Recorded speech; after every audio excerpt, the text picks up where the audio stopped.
Oh, here we go. It is the Breeders' Cup Saturday extravaganza. There's actually going to be two parts to this.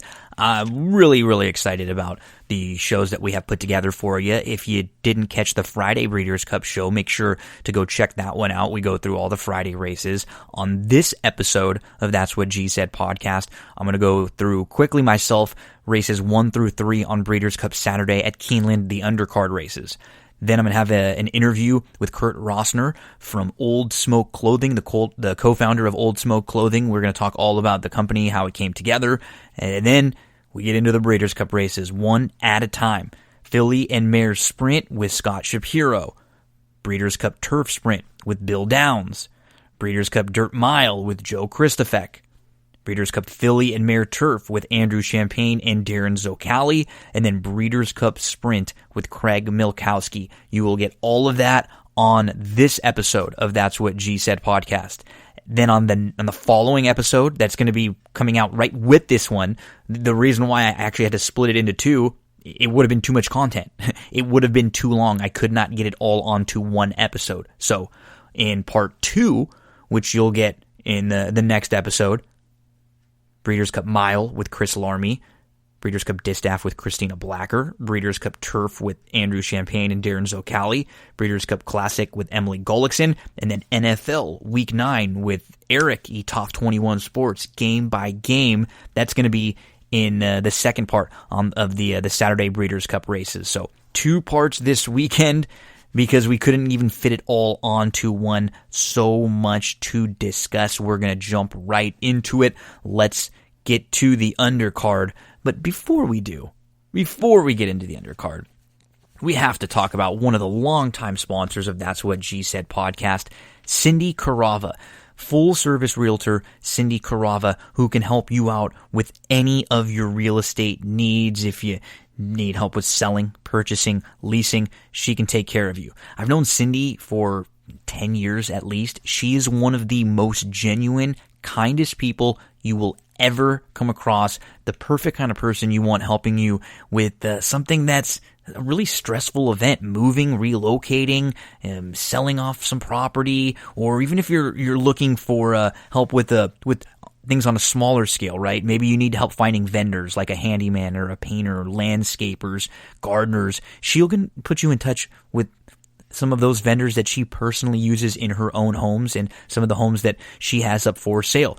If you need help getting pre-approved for a home loan, she can connect you with lenders that she works closely with and can highly recommend, covering all parts of the San Gabriel Valley, North San Diego County, Del Mar, Solana Beach, Rancho Santa Fe. She'll help you find a free market analysis of your home's value. You can contact her at cindycarava.com. Send her an email with one click through there. You can find information about her on Facebook, Instagram, YouTube, reviews about her on Yelp and Zillow. cindycarava.com, though. That's the easiest way to get in touch with full-service realtor Cindy Carava. Make sure to show her some support. She's been really great and been supporting That's What G Said from the very beginning. Get those past performances out for Saturday. Let's go into race number 1 at Keeneland for the Breeders' Cup. We're looking at the undercard, and the first race is going to have a heavy favorite in Nashville. Nashville would have been one of the top contenders in the Breeders' Cup Sprint, making just his 3rd career start. That's how impressive he's been, and honestly, the way that the Breeders' Cup Sprint shapes up, we talk about it with Craig Milkowski later on. There's not a ton of speed in there. He just towers over this field. He really should crush this group. So if you're playing any kind of early exotics or like an early pick 5, I would just be singling the 1. If you want to try to play against the 1, for me, the other horse would be the 4, Bango, who was a step slow, but he came up and recovered pretty well. He was sitting a close 3rd on the outside. He loomed up without really being asked. It was a good effort from Bango. No real knocks on him. He's just going to, be at least a few lengths behind Nashville early on. He's not exactly slow, but from the rail, if Nashville breaks at all, he's going to be really tough to run down. We'll see if this was a good decision for Asmussen, because he has Yaupon, who will be one of the betting favorites in the Breeders' Cup Sprint. And I mean, he could have had the top 2 betting choices if Nashville would have been in there, but I think the idea might have been, hey, Yapon's a little farther along. Let's give Nashville just another gradual step along the way. There's no doubt about it that this guy is talented. Sometimes trying to do a little too much too soon can put a horse in a bad spot, and so Nashville is in a very soft spot here. He should be able to get the job done from the rail at a very short price to kick things off. Just a single in the pick 5. But if you play the pick 5 that way, remember you have to have a couple different one of two approaches. You either have to say, okay, I'm already making this a pick 4, so in the other races that I'm going to need to have prices. I'm going to make sure that I'm not using some of the short price horses, or if you are using the short price horses, you're only singling, maybe using 1 or 2. You don't need to be spreading out if you're going to be using other short price horses. So I'll spread out a little bit in race number 2, but I think I'll be using horses that'll all be sort of middle type prices. So I'm going to use the 3 Absolutely Aiden, who he might be the quickest in here down towards the inside. He did not have a great trip from the rail last time out. I'm just expecting him to break better, and for the plan to be, hey, we got to get him really close to or right on the lead. I think he's even quicker than Edgemont Road here, and I like the fact that he's inside. He's going to have some other speed to deal with, though, so he's going to be just one of a few that I'll be using. I love the race for Midnight Sands on September the 5th. Came back in the Phoenix and didn't really show a whole lot. That was a tougher group that day, so I'll give him an opportunity to take another nice step forward here, making his 3rd start. Maybe he regressed a little bit off of that first start here for the new connections.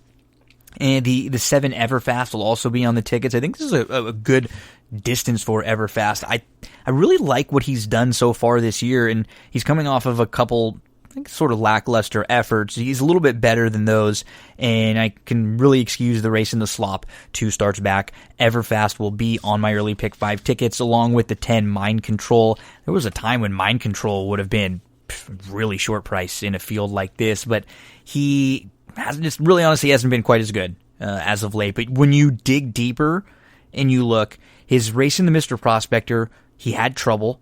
So maybe his figure's a little low because, he was behind. He just didn't get the best trip. You can make a legitimate excuse for the sloppy track in the Forgo, for the sloppy track in the Carter. Then you're left with the 3rd in the Vanderbilt. So the form isn't that poor, although it was just a 3rd of 4.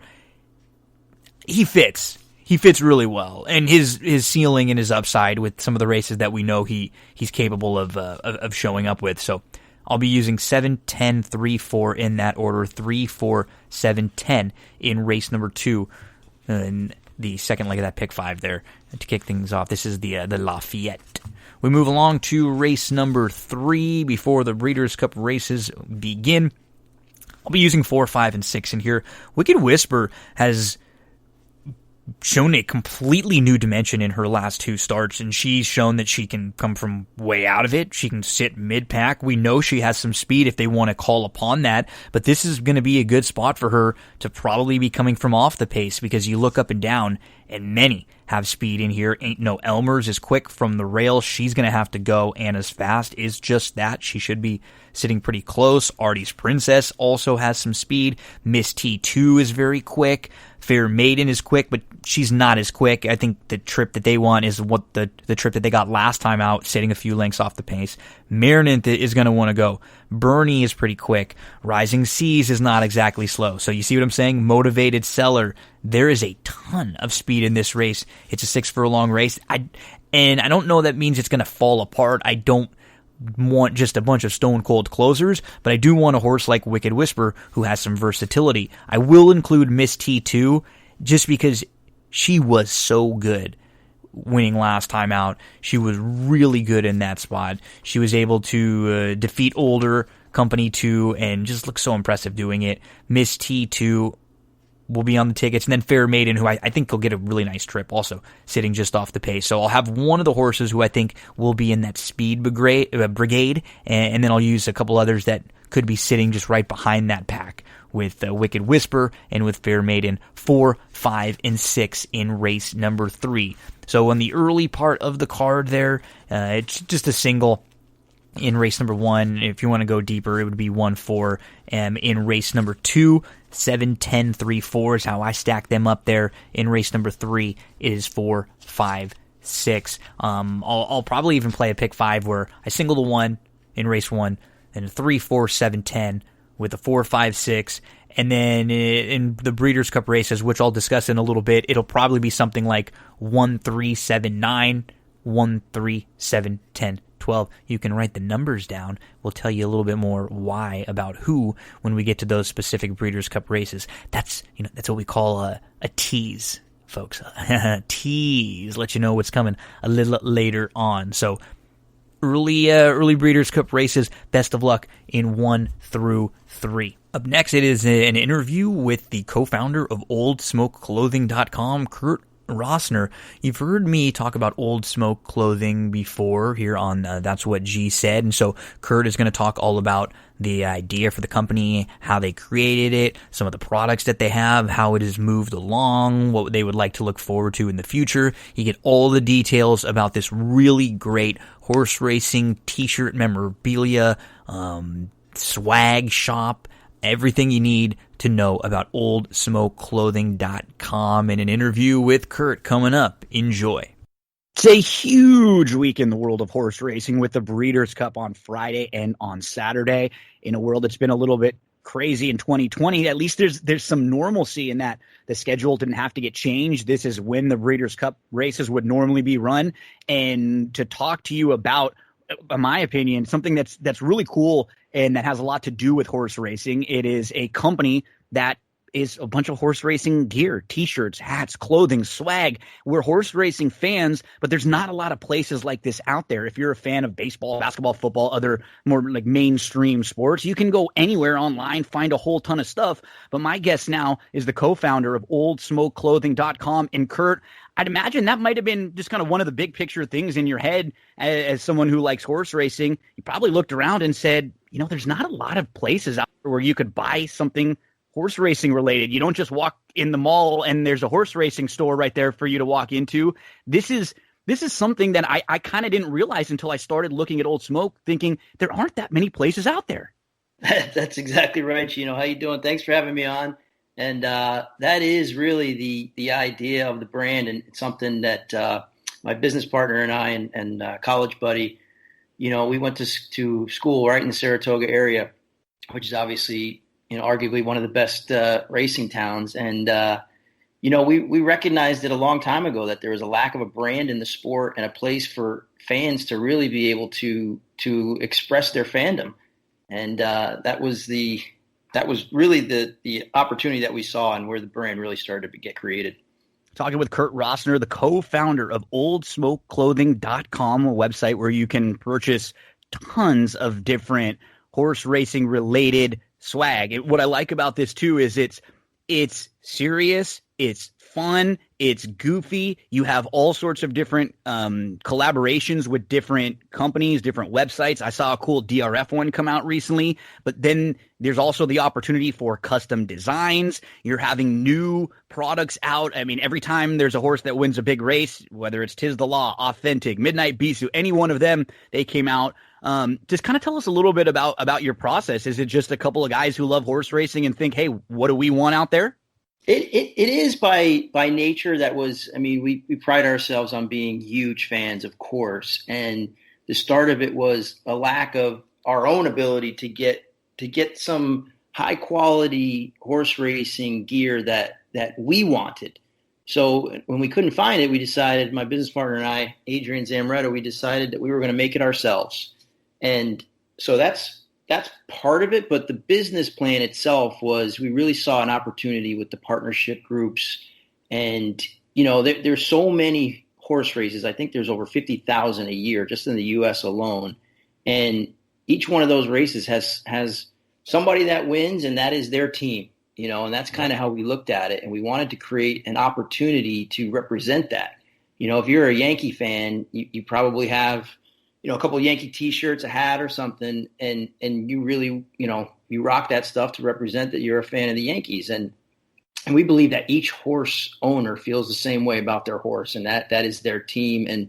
And the larger the partnership group, it extends beyond just the horse itself. And then the partnership also represents a bit of a team as well. So we wanted to create a platform within our business plan to provide a place for the owners when they win a big race and know that they can call somebody that are diehard racing fans. We'll do anything custom for them.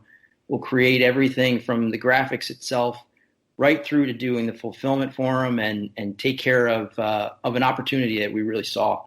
And yeah, what I love too is it's very similar, as you were mentioning, for anyone that roots for a specific sports team, there's so many levels to it. You get this pride in specific players, or in this case, horses that you've rooted for along the way, or specific races that are, maybe key or important to the area that you live in, maybe a trainer who's been, huge along the way. So that's also what's cool, is that there's so many levels to the fandom, where you can have so many different ways to represent yourself through memorabilia, through different old smoke gear. Like you said, a hat to maybe represent the horse. You got a T-shirt for the racetrack that you grew up in, the area that you grew up. There's another one with a funny slogan of the Kentucky Derby. So I think there's what I've realized too, and just looking around your website the last couple months, is how much there's just so much out there on your site, and so much that we can do to show our fandom in horse racing that hasn't really been represented yet.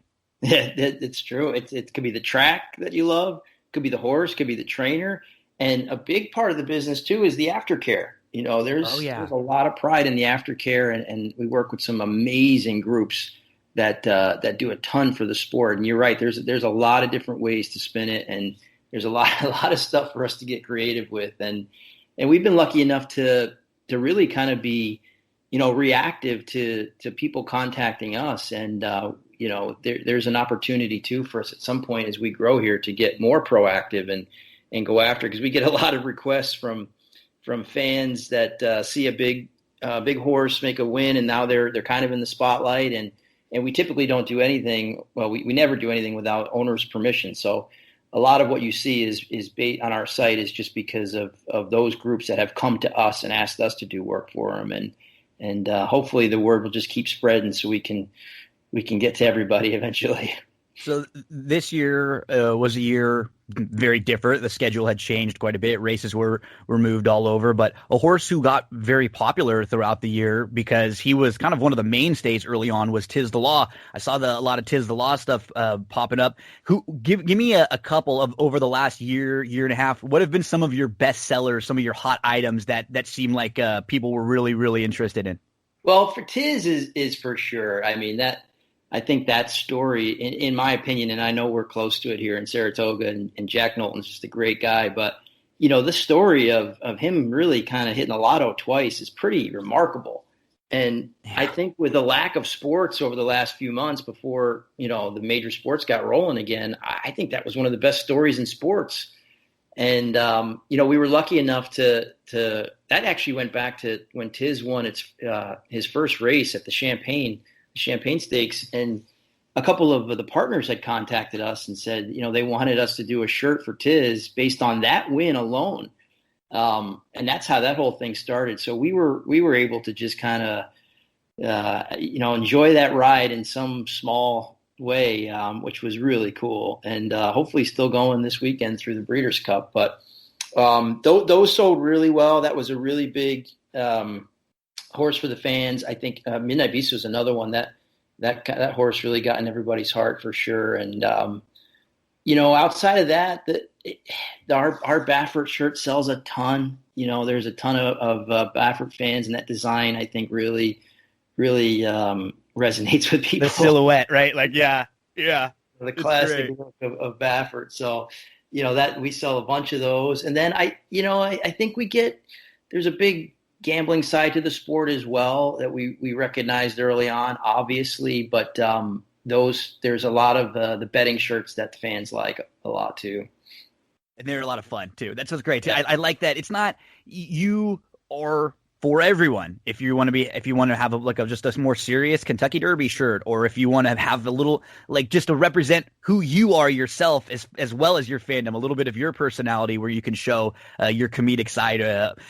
And another thing that I've been really impressed with too is not only the difference in, options for your t-shirts, difference in product that have been expanded in the last 6 months to a year. I was seeing some really cool trucker hats on there a few different times. You've got polos, hoodies, long sleeves, zip ups. We're not even just talking about t-shirts in here. You got really a one-stop shop for a bunch of different stuff. Yeah, and that's developing every day. We only started this thing a little over 2 years ago, and the initial idea was, let's start small with t-shirts and see if we have something. And now it's just growing so fast that we're trying to get other products launched, and we get a ton of requests. And like I said, we do a lot. Custom work is a big part of our business model. And even if we've had plenty of fans reach out to us through Twitter or email and say, "Hey, I had this idea, and I'm having a Kentucky Derby party. Can you do this?" And we're happy to take on all projects. Big, from little Kentucky Derby parties to the actual Kentucky Derby itself. We became a official licensee of the Derby this past year. So that was really big for us, but we've even rolled it into, again, back to the idea that we're fans ourselves, the hardcore horse racing fans. And we tried to create some things that we saw lacking. And another one of those is the membership group that we put together. The clubhouse. And the clubhouse. Yeah. The Old Smoke Clubhouse. And really that was just our idea of what we would have liked to join. So it's a quarterly package that goes out. You get an exclusive design that we have never made before. We're not going to make again. So the only way you're getting that shirt is if you're in the clubhouse. But then we put together a ton of really fun things for the fans and give them a little bit of insider access with all of our partners. So they get their hands on some really cool stuff that they wouldn't normally get, and we're going to roll that into parties at the big events when we start being able to go back to the track, and it's very interactive. We put together a platform of everybody that's in the clubhouse gets to interact with each other, and we do all kinds of fun betting contests and the big races, and it's a lot of fun. We'd love to keep seeing that grow because it allows us to interact with fans too. That is the Old Smoke Clubhouse. You get the quarterly packages with the Eclipse, the Derby, the Spa, and the Royal that will be sent to you 4 different times throughout the year. So that's cool. And I know I'm going to have to talk with you in the near future very soon about setting up some sort of That's What G Said t-shirt so we can get those rolling too, and we can work on that together. Yeah, awesome. I would definitely love to do that. So what are anything big picture or pie in the sky ideas moving forward, or even just continuing on? What would you like to see for Old Smoke in another 6 months to a year? Another 6 months to a year, I'd really love to see the clubhouse grow. I think that's a really cool thing that the sport that needs for we all want to go to the Kentucky Derby and go to the real cool parties, and the reality is that most of us can't, and we want to create kind of a secondary option to that, where it's not just this membership club exclusive. We want it to be so much fun where, all of our members, we meet at the Pegasus Cup or the Derby or the Breeders' Cup every year. And then Old Smoke puts together, some really cool events and parties where everybody can hang out, and you get to experience these really cool weeks or weekends with some fans and make some friends. And I'd love to see that grow. And it also allows us the ability to give those fans and clubhouse members the ability to be involved in the designs and let us know, something that we may have missed, or, we let them rank the designs as we launch them. And it's really a nice platform to be truly interactive. So I'd love to see that grow. And the custom work itself, that's what we really love to do. And the more we can get creative, it's just great. So I'd love to see those two things grow. And you've been very kind to the listeners of That's What G Said podcast, because we've been offering a promo code that will get you free shipping on your order when you use the promo code GINO at oldsmokeclothing.com. So another nice little added bonus when you look around and you're trying to put your orders together. You don't have to worry about that shipping cost when you use the promo code GINO. So Kurt, what's your Breeders' Cup going to be looking like on Friday, Saturday? How are you going to be taking it all in this week?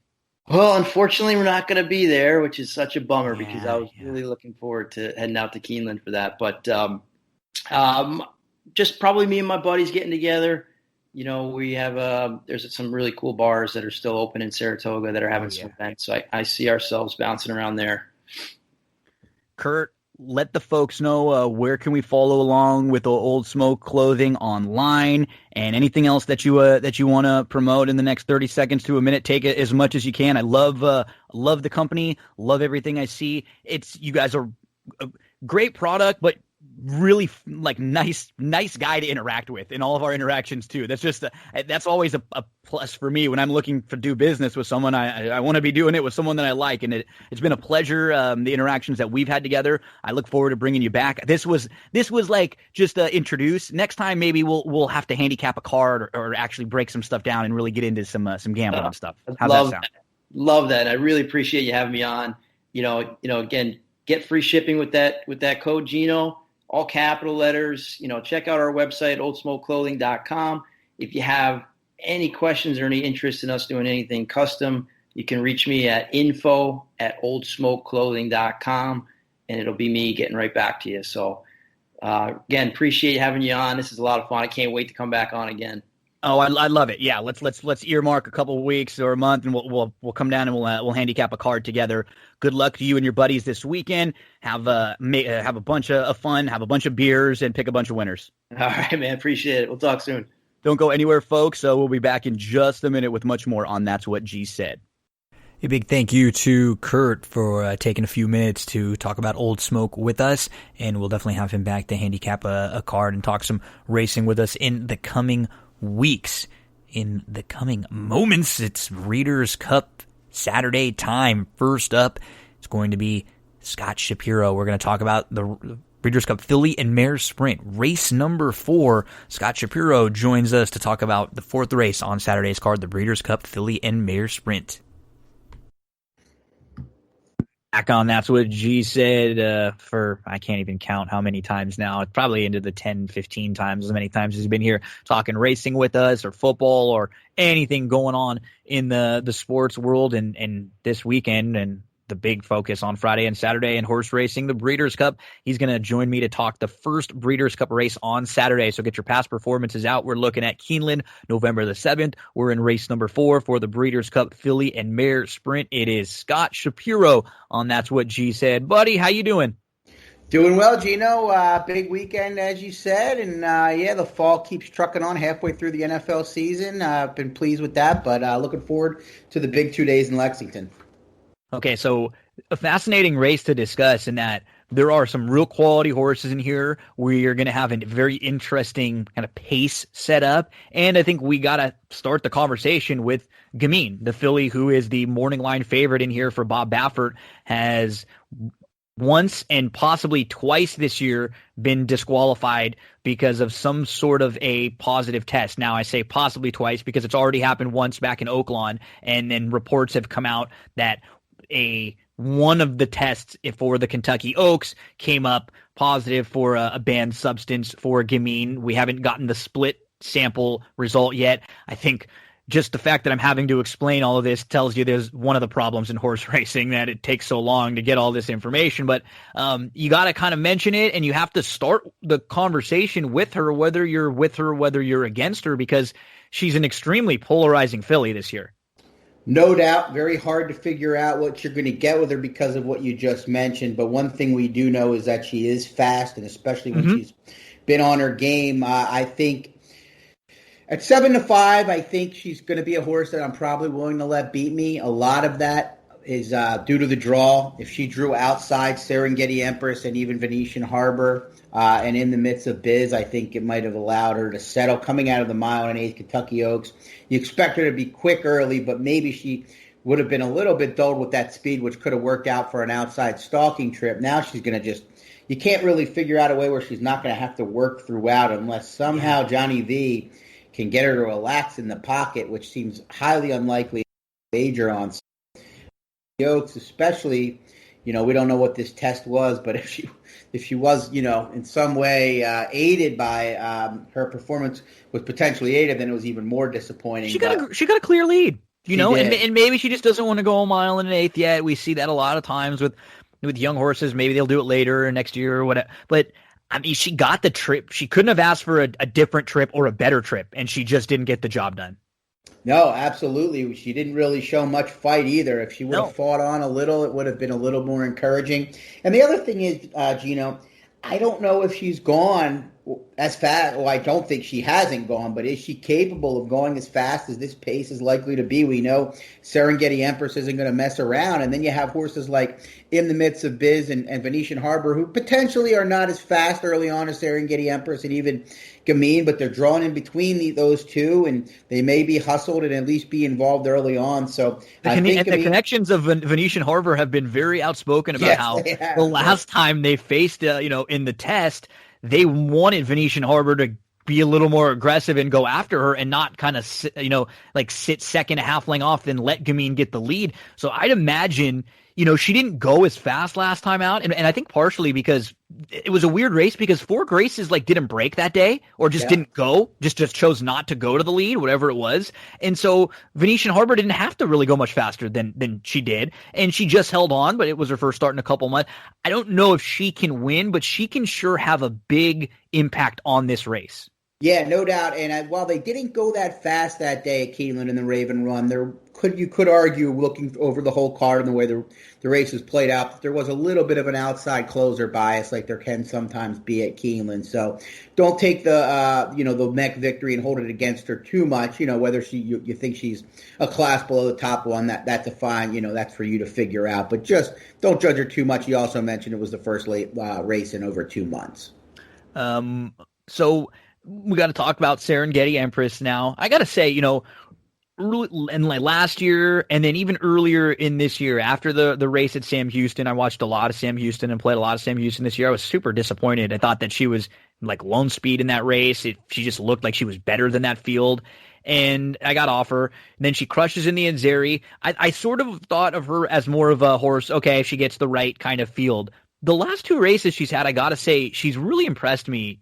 She's fought on. And in particular, in her last race, where the way she was going quick, and then you could just see Belle's the one. Okay, nobody else is moving. Cece came after her. She's done. Bellafina was done. Nobody's moving. It's only Belle's the one coming. It looked like Belle's the one was going to go blow by.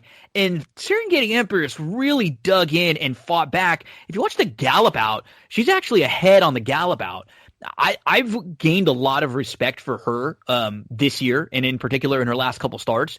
I just, like you said, with Gamine, I'm very concerned at her trip with Gamine, with Venetian Harbor. You mentioned, the other one, In the Midst of Biz, who's not exactly slow there. I think those are all horses who want to be right there. She might be able to sit or press a little bit more than some of the others. I could probably trust her with that trip more than I trust Gamine, but I have some mixed emotions on her in this spot. Yes, from a trip perspective, I don't see them really sitting. They've tried that a couple of times and it hasn't worked. But she showed a tenacity and a gameness that we didn't. I trust her more to fight you. Sit was probably the wrong word. Fight. She'll battle you and can win the battle and will still try. I don't trust the other speeds to get in a battle and be able to win it. No, I definitely agree with you on that. I think she came out of the draw the best, given the outside draw, which is always advantageous unless there's some sort of inside speed bias. And also she has that ability to fight on that we haven't seen it from Gamine. We haven't really had a chance to see it at 7 furlongs. She's just dominated. Venetian Harbor, you could argue probably we haven't seen it. So of the speed, she came out of it the best, and she's the one that, that she might be listed as a 3-1 second choice. I respect Gamine, but I think Serengeti Emperor should have been the favorite probably. Yeah, I agree on that. And one horse that the way, coming into this race, she had trouble in her last start.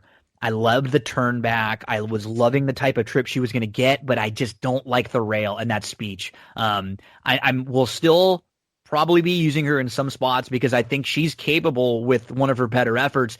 If she were drawn more just towards the outside, to the middle of the field to the outside, I'd feel a lot more confident in her. I'm worried about that shuffle from the rail if 3 or 4 of the speeds cross over and she's inside and then she's just kind of stuck and at the mercy of everybody else. But I sort of like the trip she was going to get. Who are some of the we're talking about how it's going to be pretty quick up front. Who are some of the horses you are looking to capitalize on that? Well, I like Speech the most, and I'm not going to shy away from the rail. I love the cutback. Now, here's why the rail isn't as concerning as it could be. I think you've got clear horses that are going to send. You've got Gamine in the midst of Biz, Venetian Harbor, and Serengeti Empress. They're going to make up the first tier. Maybe there's a second tier of in the midst of Biz or Venetian Harbor, or somehow they don't all get away in the same way. But outside of that, after Speech and Come Dancing, there's 3 dead closers in here, right? And you mentioned the 2 that I think I'm looking to too. Because you probably talked to me a little bit off the ledge and not being as worried on Speech, and that you're right. I think there is going to be some separation. This might not be a situation where Speech isn't as quick as those other 3 or 4 fillies. So she's probably going to be 2 or 3 lengths behind them, not right up on their heels where she would get shuffled. Yes. And you mentioned the trouble in the yoke. She was squeezed out of the gate. She was caught 3 wide in the first turn. She wasn't good enough to be able to overcome that. Still fought on gallantly, but I like the turn back for this horse. And I'm hoping, it could go either way when you get those rail draws. Sometimes you get all worried, and then they sit the pocket, or sit the, and then it opens up, or they're able. And look, there's a good chance that some of these speed horses, whether they're the long shots or the favorites, are going to slowly back out of it one by one if they go fast. So it really could lead to a perfect trip from Speech. Would I rather have the outside draw? Sure. But, I think at the price, I'm willing to gamble. And then I think there's a couple horses in here. Belle's the One has proven capable of winning races like this. Mm-hmm. Whether she's never put 2 races together like she has, she put somewhat of a clunker in the Madison over this course. Not a clunker, but compared to her other 2 efforts. Can she, she's been freshened up and she loves this course. If they go at it early, she should be rolling. And then I can even make the case for Sconson, who just for underneath. I don't think she's good enough to win, but they're going to go all the way take this horse all the way to the back. She's got a good effort in the Beaumont to Ford races, who ran them off their feet and was at her best that day. But this is an improving daughter of Include that is just going to come running late. And if they go at it like I think they will, and it sounds like you do as well, there's no reason that she can't pick up the pieces at a big price. Yeah, there's 3. You kind of mentioned in this tier of deep closers, there are 3 that I think are very honest. And you mentioned, I think Belle's the One and Sconson are probably a little bit better than Sally's Curlin. I really respect Sally's Curlin. You know what you're going to get from her. I wouldn't mind if somebody wanted to play her in the 3rd or 4th spots of the exotics, especially the way that we see this race unfolding.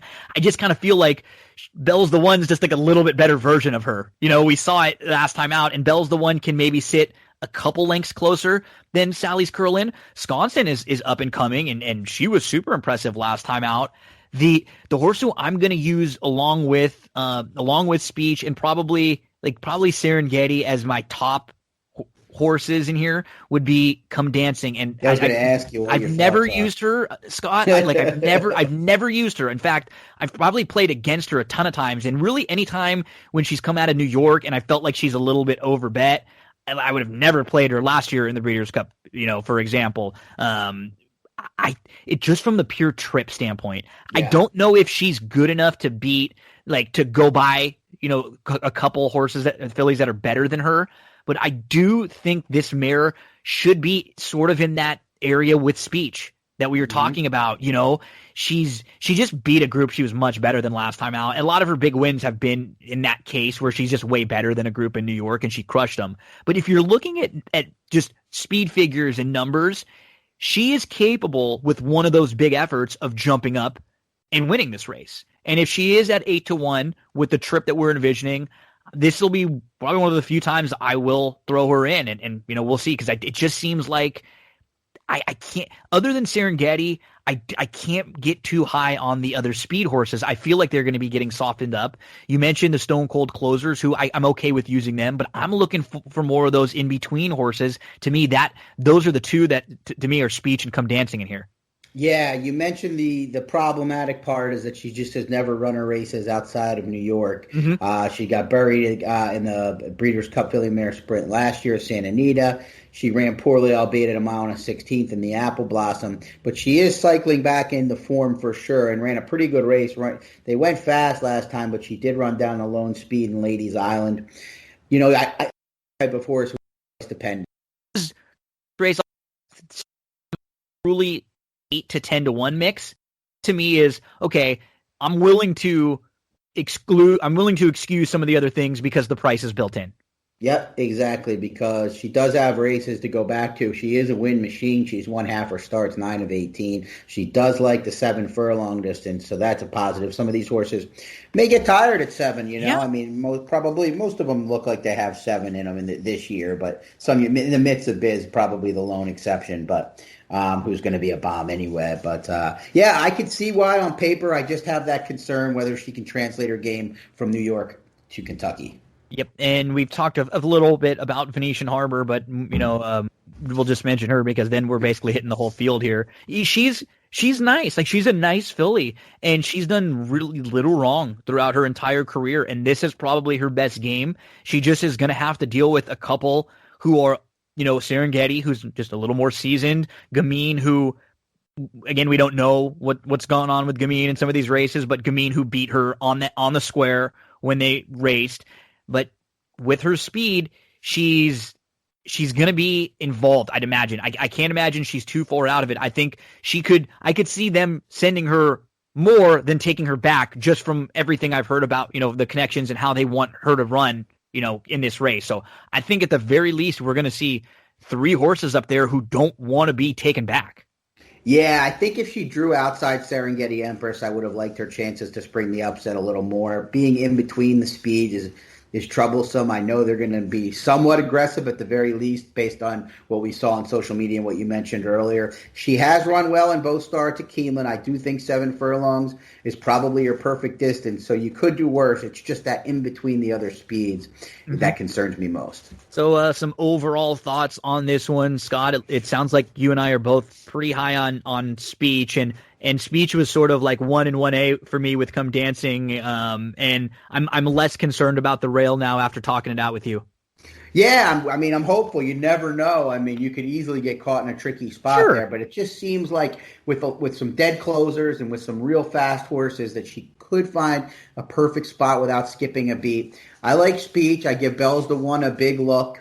And I think you might be able to sneak a horse like Sconsin into the back end of the Super or Try if you so please. So good betting race. Looking forward to it. Yeah, it's the first Breeders' Cup race on Saturday. Race number 4, the Breeders' Cup Filly and Mare Sprint. Scott Shapiro, I'd imagine this week we can find a lot of your written word, a lot of you on videos, a lot of you on podcast or radio shows. You're all over ESPN radios here and there. You're on local Southern California shows still sometimes in the morning, giving out plays, your own podcast. Who do you like? Podcast, Twin Spire stuff, write-ups for football, for golf. I mean, you are all over the place, my man. Let the folks know what some of the things that you've got coming up this week. Yeah, the best thing to do is to follow me on Twitter at ScottShap34. We'll be doing some videos, as you mentioned, for Twin Spires. We'll be out at Churchill Downs on Thursday. We'll definitely be tweeting a lot out at Keeneland, doing a couple writing things. Lots going on. I will be on Thoroughbred Los Angeles, of course, as always, like you mentioned, in Southern California with Jay Pridman on Saturday. But really looking forward to it and looking forward to listening to the rest of the previews on the What Did G Say podcast. Scott Shapp, always a great job, man. You do such good work, and love the conversation, buddy. You have a great weekend. I'll be going back and forth with you. Thanks, Gino. You have a good one as well. Good luck, bud. Okay, folks, don't go anywhere. We'll wrap up race number 4, and we'll move along to race number 5, second Breeders' Cup race on Saturday. Big thanks to Scott for taking a few minutes to talk some Breeders' Cup Filly and Mare Sprint with us. So, yeah, I'm against Gamine. and I'll let her beat me in this spot. I just think she's gonna, on the top end, I think she's gonna have to work too hard, or she's gonna have to show something, a different dimension. Can she sit off and relax? And if she does it and she proves that she can do it against really nice horses at the top level, then I'll let her beat me at a short price. The 3 Come Dancing and the 1 Speech are in that top tier for me. I'll be using them in all exotics along with the number 7 Serengeti Empress. It's 1, 3, 7 for me as the top tier. I'll use them everywhere. Bell's the one I'll use on a lot of tickets also. So 3, 1, 7, 9, how I have them stacked, and then, depending on what you want to do with Gamine, I will definitely use horse like Sally's Curlin underneath. I could do the same with Sconson underneath, but in like 3rd and 4th spots, and those would be on tickets where I would have, Speech and Come Dancing in the top spots. So pick 4s, pick 5s, all your, if you're, and as far as a win wager is concerned, I probably won't make one in this race because I'll be looking at both Come Dancing and Speech, and I'll try to build a lot of exotics around them. If one of the 2 of them floated up a little bit, then I would probably bet them if either one floats up to 10-1 or over. But those are the 2, and I will use Serengeti Empress because she's so darn good. So those are my A horses here in race number 4 at Keeneland Breeders' Cup Filly and Mare Sprint. Before we move on to talk about the Turf Sprint, we have to talk a little bit about Stable Duel and what's coming up with Stable Duel this weekend. So Stable Duel is a daily horse racing contest app where you download the Stable Duel app, and they have different options for you each day for contests you can get involved in for as little as $5, $10, 20, sometimes 25, 50. Sometimes they have the big $100 contest. They are different racetrack options for you to take a look at. And what you're going to be doing is you're going to be building a lineup based on a salary cap. So you have to pick a total of 10 horses to create your lineup. And what it does is it forces you to not be able to pick the favorite in every single race. You're going to have to mix and match. Some races you're going to pick a horse that's a mid-price, then maybe you're going to pick a 10, 15-1 shot on the morning line, and then that'll give you the opportunity to pick a favorite or two along the way. Give it a look. If you ever have any questions, let me know. Stable Duel, download the app. There are different free roll contests. They had one at Del Mar last weekend, so if you can maybe wait around for one of those, or just get involved in one of the cheaper contests for less money. See if you like it. I promise you will enjoy it. Everyone that I've spoke to that has heard about this, we've turned them on to Stable Duel, they play it daily now. And this weekend, here's what the schedule looks like. So Thursday, 3 different options for you. They have games at Woodbine, $25 entry fee for the Woodbine games. Golden Gate, $10 entry fee for the Golden Gate game. And then Evangeline, $5 triple up. So for your $5 entry fee, if you finish in the top 40%, you will just make triple the entry fee. So you'll get $15 back. On Friday, contest for you at Del Mar. It's a $25 entry that pays out to the top 10 finishers. There's a Penn National contest on Friday for a $10 entry fee. Then on Saturday, 3 more options for you. Del Mar, a $25 contest that pays out to the top 10. At Woodbine, there's a $10 contest, and there's also a bonus. So make sure to follow along on Stable Duel on social media so you can keep an eye on this bonus.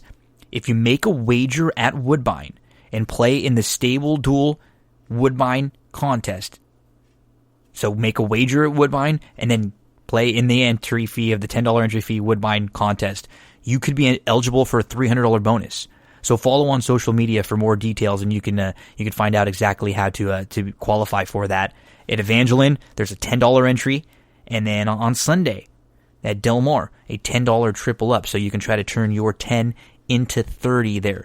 Big games all weekend long. Stable Duel. Download that Stable Duel app. If you have any questions on how to build your lineup, what exactly you're doing, any specifics at all, let me know. I've been playing from day one. Big fan there, and you'll see me in plenty of the contests. That's what G said. Let's keep this Breeders' Cup train rolling. We move along to race number 5 on the Saturday card at Keeneland. It is the Breeders' Cup Turf Sprint. Track announcer from Indiana Grand, Bill Downs, joins me to discuss the 5th race here on That's What G Said. We are on to Saturday's fifth race, the second Breeders' Cup race on Saturday. And this one is the Breeders' Cup Turf Sprint. Get those past performances out. We're looking Keeneland, November the 7th. We're talking race number 5, Breeders' Cup Turf Sprint, 5.5 furlongs. Joining me on That's What G Said for the first time, but it's definitely been a long time coming, track announcer over at Indiana Grand, Bill Downs. Bill, how you doing? I'm doing great, Gino. How are you?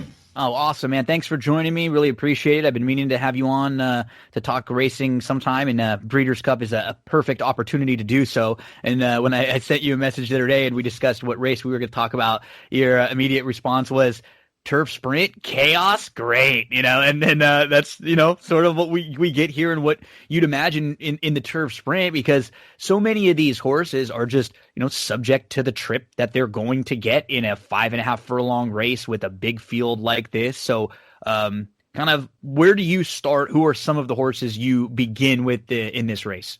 Well, the morning line favorite, Got Stormy, of the three, I guess, favorites in the race, Got Stormy, Imprimis, and Leinster. Probably Got Stormy is the one I like the most of those three. Cassie kind of reinvented Got Stormy, shortening her up in that Kentucky Downs stakes race back on September the 12th. And she ran absolutely enormous in that race. That was just a breakout performance. And then in that race at Keeneland on October the 9th, kind of got a lot farther back than I thought that she would, and she still came flying late to grab victory from defeat. And so it just seems like that she is a top-notch sprinter, and they didn't know it at the time. It rejuvenated her, right? It's like she wasn't the same Got Stormy as she was last year, early this year. She just really wasn't running the same type of races going longer, and then great job by the connections to shorten her up, because it really rejuvenated her. It gives her this extra punch and kick late that we just weren't seeing in her longer races, where she kind of would just grind around. It still run, fine and be competitive, but she just wasn't the same. And you got to applaud connections too, because you get a horse like her who was so good last year at the top levels, and it's hard to tweak something like they did, but they made a great decision. I'm with you. I think, to me, she's not a horse or one of the short prices in here that I'm trying to beat. And in a race like this, what's nice is full field, a lot of speed. She doesn't have to be as far back as she was last time out. I think you're right. She kind of got a little bit farther back than she needs to be. I think she can sit more towards the middle to the back. I don't know if she has to be dead last in here. Who are some of the others that you look to? Well, the horse that I like a whole lot at a bit of a price. Now, I'm unhappy with the post of the one I'm going to mention, and that's Big Rainier for Victor Garcia, who is the Zoccali speed. And this race is not loaded with like need the lead type of You're horses. Right. So a lot of pressure. And Big Rainier is going to be on the front end if he breaks. Now, 2 starts back in that race on June 21st, he didn't break well at all, and he still got to the front end and still won rather easily. And then last time out, he did break. He had the outside post in the NAD. He cleared very easily in that race, and that's the race that I'm going, man, if I can break from the rail, and that's a big if. That's the whole key with Big Rainier. So it wouldn't surprise me if Big Rainier won the race. It wouldn't surprise me if he finished 12th in the race. Because if he doesn't get to the lead, he's kind of like, it's kind of like an all or nothing type of horse for me against this top-notch field. And if you're going to like Big Rainier, Wildman Jack had the inside, and that's the 11 horse in the race for Doug O'Neill, and finished second in the race. And he got off to just an average start, and then he was stuck behind horses on the turn. He had to go wide, turning for home. But, a race that I thought I have high regards for, because I like Big Rainier. Wildman Jack was traveling really nice late. He had I just put down good late energy, and sometimes visually is one of my handicapping factors. Mm-hmm. I like to take a look at races and see how they play out, and if it's a good race and I see something, then that's even better. So Wildman Jack, I think, is a really interesting long shot at 15-1 the morning line, and Big Rainier is another one I got to use also at 12-1.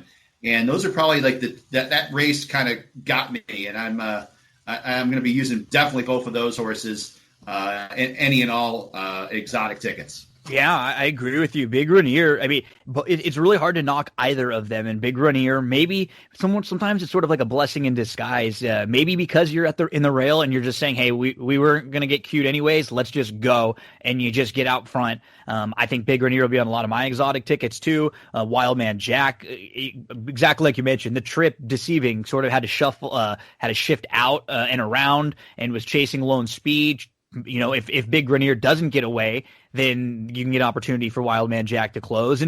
And it's a great race like this because you can, what you've done with those three, and we can go through, you know, Leinster, who is going to be one of the top contenders. We can go, you know, through Bombard, who I like a little bit. I prefer Bombard even to like Empress and Leinster. I think Bombard's sort of interesting, cutting back a little bit and maybe sitting off the pace. I don't mind the outside draw with that one as much. So for you, it's Got Stormy, it's Big Rainier, it's Wildman Jack. That's where most of your exotics are going to be built around. Yes. Yes, Bill? I don't mind. I don't mind Imprimis. I don't mind Leinster. Leinster, of course, is the horse for course 3 for 4 at Keeneland, and you know he did press a pretty good pace, and maybe he does this sort of the same thing in the race on Saturday. He's not that far off the pace, so so he's kind of like the second of the favorites that I can get behind. Imprimis is going to have to show it to me. I don't have anything against him. But you know, he gets shuffled like he did in that Kentucky Downs race, and yeah, he won the race. It's just against this type of field, it's going to be hard to overcome huge adversity in this spot. Yeah, and there's a few that are like him that fit the bill in that, you know, with their top effort, they win the race. It puts them right there. But I prefer others more than Imprimis at a little bit better prices in this one. So, yeah, we're not too far off in the Breeders' Cup Turf Sprint, which is just another great wagering race because you're just not going to have anyone that's too short of a price in this spot. No matter who you like, you should get, you know, I think at least 3 to 1. Yeah, absolutely. I think so. And, you know, I'm just, you know, a couple others in the race that are interesting. I'm really intrigued to see what Alexandra runs in this race. It's been off since late June, beat the boys in the Japer. But you know, she won that race. She beat Kanthaka, who I always thought is a really good horse, going 7 furlongs as opposed to 6 furlongs. And Alexandra defeated Kanthaka in that race. In the Japer in late June, and does have a win at Keeneland as well. So I guess that's another minor good thing about this mare. But the long layoff, you know, she runs well fresh. But you know, good horses tend to do with good trainers do that all the time. So I don't think that is as huge of a factor. You know, the Euro horse Glass Slippers. I love including Euro horses all the time in my tickets in the Breeders' Cup, but I didn't see anything that just stood off the page with me. I agree. With this filly, you know, those last 2 races were on, you know, straight courses, and you know, she had a slight hop at the start in the race at the Cura. The race at Longchamp, you know, was right off the speed, and she got up for the win, but I don't know. I worry that they can't keep up with this kind of speed. You know, it's just like a different type of speed. If she was 3 or 4 lengths back, that's probably not where she's going to be best. She's not going to close as well. So she might be kind of caught in between where she's sort of trying to chase to keep up. Yeah. And then other horses in here, you know, Wet Your Whistle, you know, that race, that turf sprint on October the 4th, that was a race where the 3 to 1, one of the 3 to 1 horses lost a jockey at the start. So it was kind of a strange race to begin with. And when you consider one of the main contenders didn't even get to really run the race, I don't know about Wet Your Whistle. Extravagant Kid on the outside, the 14. I've bet him the last couple times, more so in that Churchill race that I thought he was the winner. Then Diamond Oops came up the inside to get him. I just worry about the trip with that guy and probably looking at others besides him. So that's just a few of the other comments that I thought about with some of the other horses in this Breeders' Cup Turf Sprint. Yeah, I think we have a pretty similar look at at this race. A couple of the same contenders we're going to be using on a lot of our tickets, and it'll really, I think, a key to this race, no matter on how you are betting it, is how you are seeing big runner from the inside and the pace. Because if he's, like you said, if he's able to clear, this is a quality horse, and even in the races, if he wasn't drawn to the rail and he was able to sit just off, I think he had a shot too. He just probably won't be able to get that kind of the trip from the rail. If he doesn't break, he's going to get shuffled and it won't be great. But if he does break, he's got a shot. And I think, I'm glad you mentioned him, because he's definitely one that I would want to let people know to include in some of the tickets. If he opens up a length or two, you're going to get a little nervous if you don't have him. Yeah, exactly. And, when he added blinkers 3 starts ago, it seems like he improved his performances as well. And that's another thing that I noticed from, he's a lightly raced 5-year-old, but he turned things around in 2020 once they put the blinkers on. He turned into a different type of horse. Bill Downs, track announcer over at Indiana Grand. So, Bill, what's your schedule like now, rest of the year and moving forward? And then let the folks know, where can we find you and follow along on social media?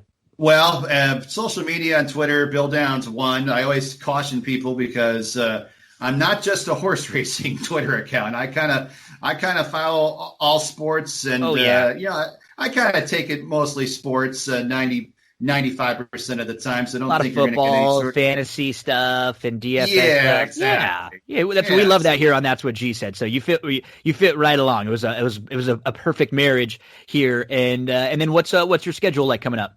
Well, Indiana Grand ends November 19th, and the end of a 96-day meet. Next year will be 120 days, hopefully with no complications from the virus or anything like that.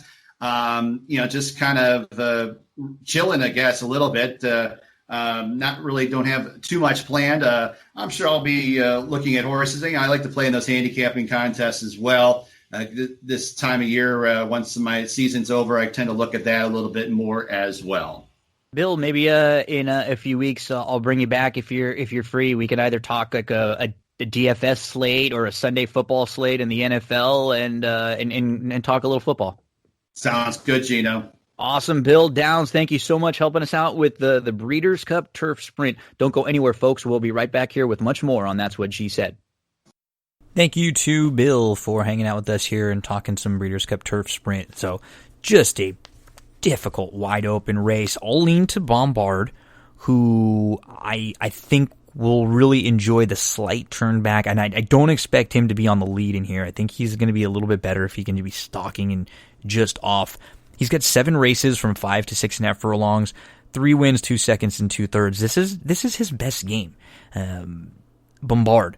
I'm going to give Bombard a big look in here. We'll make sure the 7 I'll be using in a lot of spots too. Leinster, the 12, God Stormy is very, very logical. Infamous is one, I think, of the... I prefer the others I just mentioned more than Infamous, but I wouldn't really talk you off. I'll be using Big Runner a lot, as Bill had mentioned. Big speed from the inside. Others, to take a look at. Maybe a front run the Fed.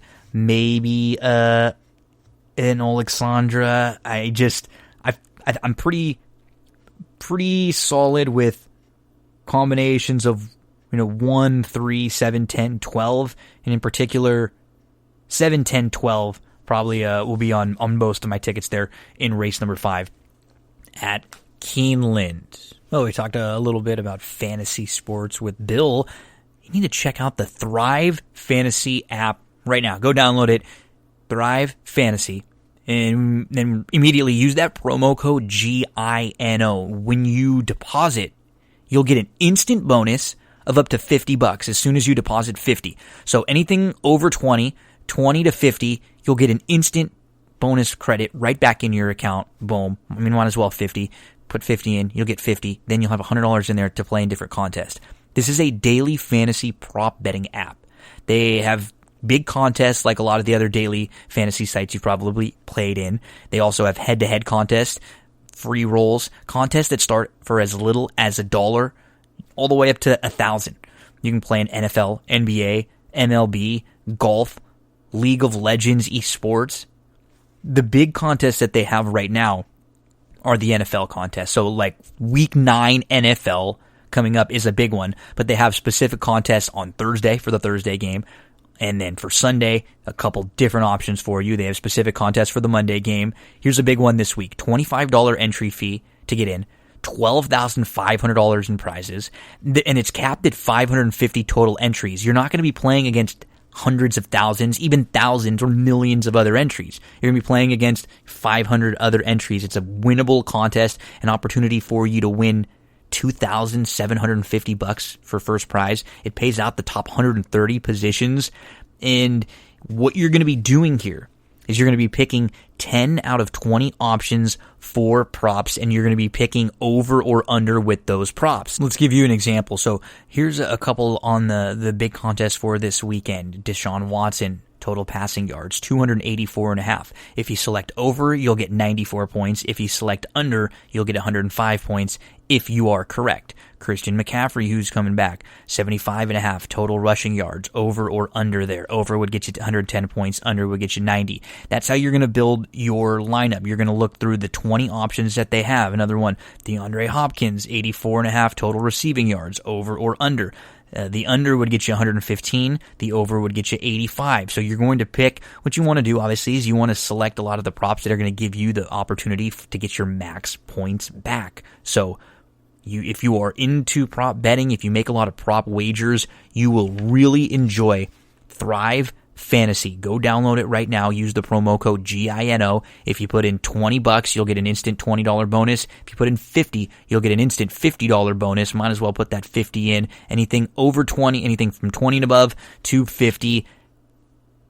Thrive Fantasy. Yeah, I'm playing in these contests all the time. I've checked it out. I've won contests. I've won money. I've made withdrawals. I've made deposits. Everything is smooth. That's one thing I always like to vet when I'm playing in a lot of these different sites. It is all good to go. Thrive Fantasy, promo code GINO will get you that instant bonus credit, anything from 20 to 50.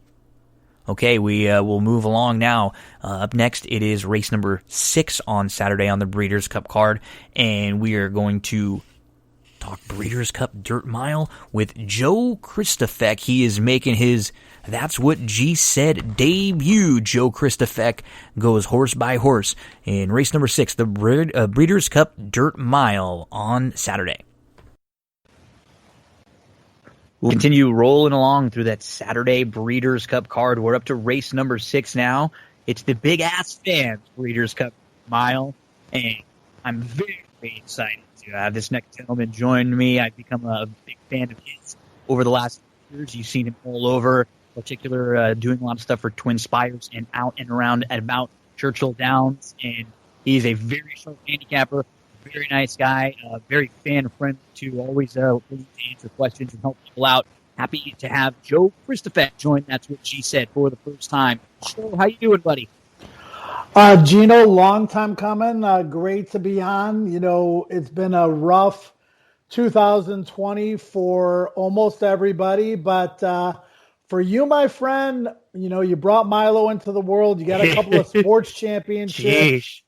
I mean, it's going to be a memorable year for you for a lot of different reasons. You're right, and it's one that I'll talk with him about forever, for years to come, and he will be a year old next week. He's literally been taking his first steps over the last week or so, spouting out words here and there. So crazy year, Lakers, Dodgers, unbelievable too for someone who's it's been really the first Dodger championship I've ever experienced. I'm 33, so I was a year and a half when they won last time, and a lot of heartbreak. I know you're a big baseball fan. You know about heartbreak because this is kind of something similar that you got to experience in your lifetime with the Cubs title after all those years of struggle.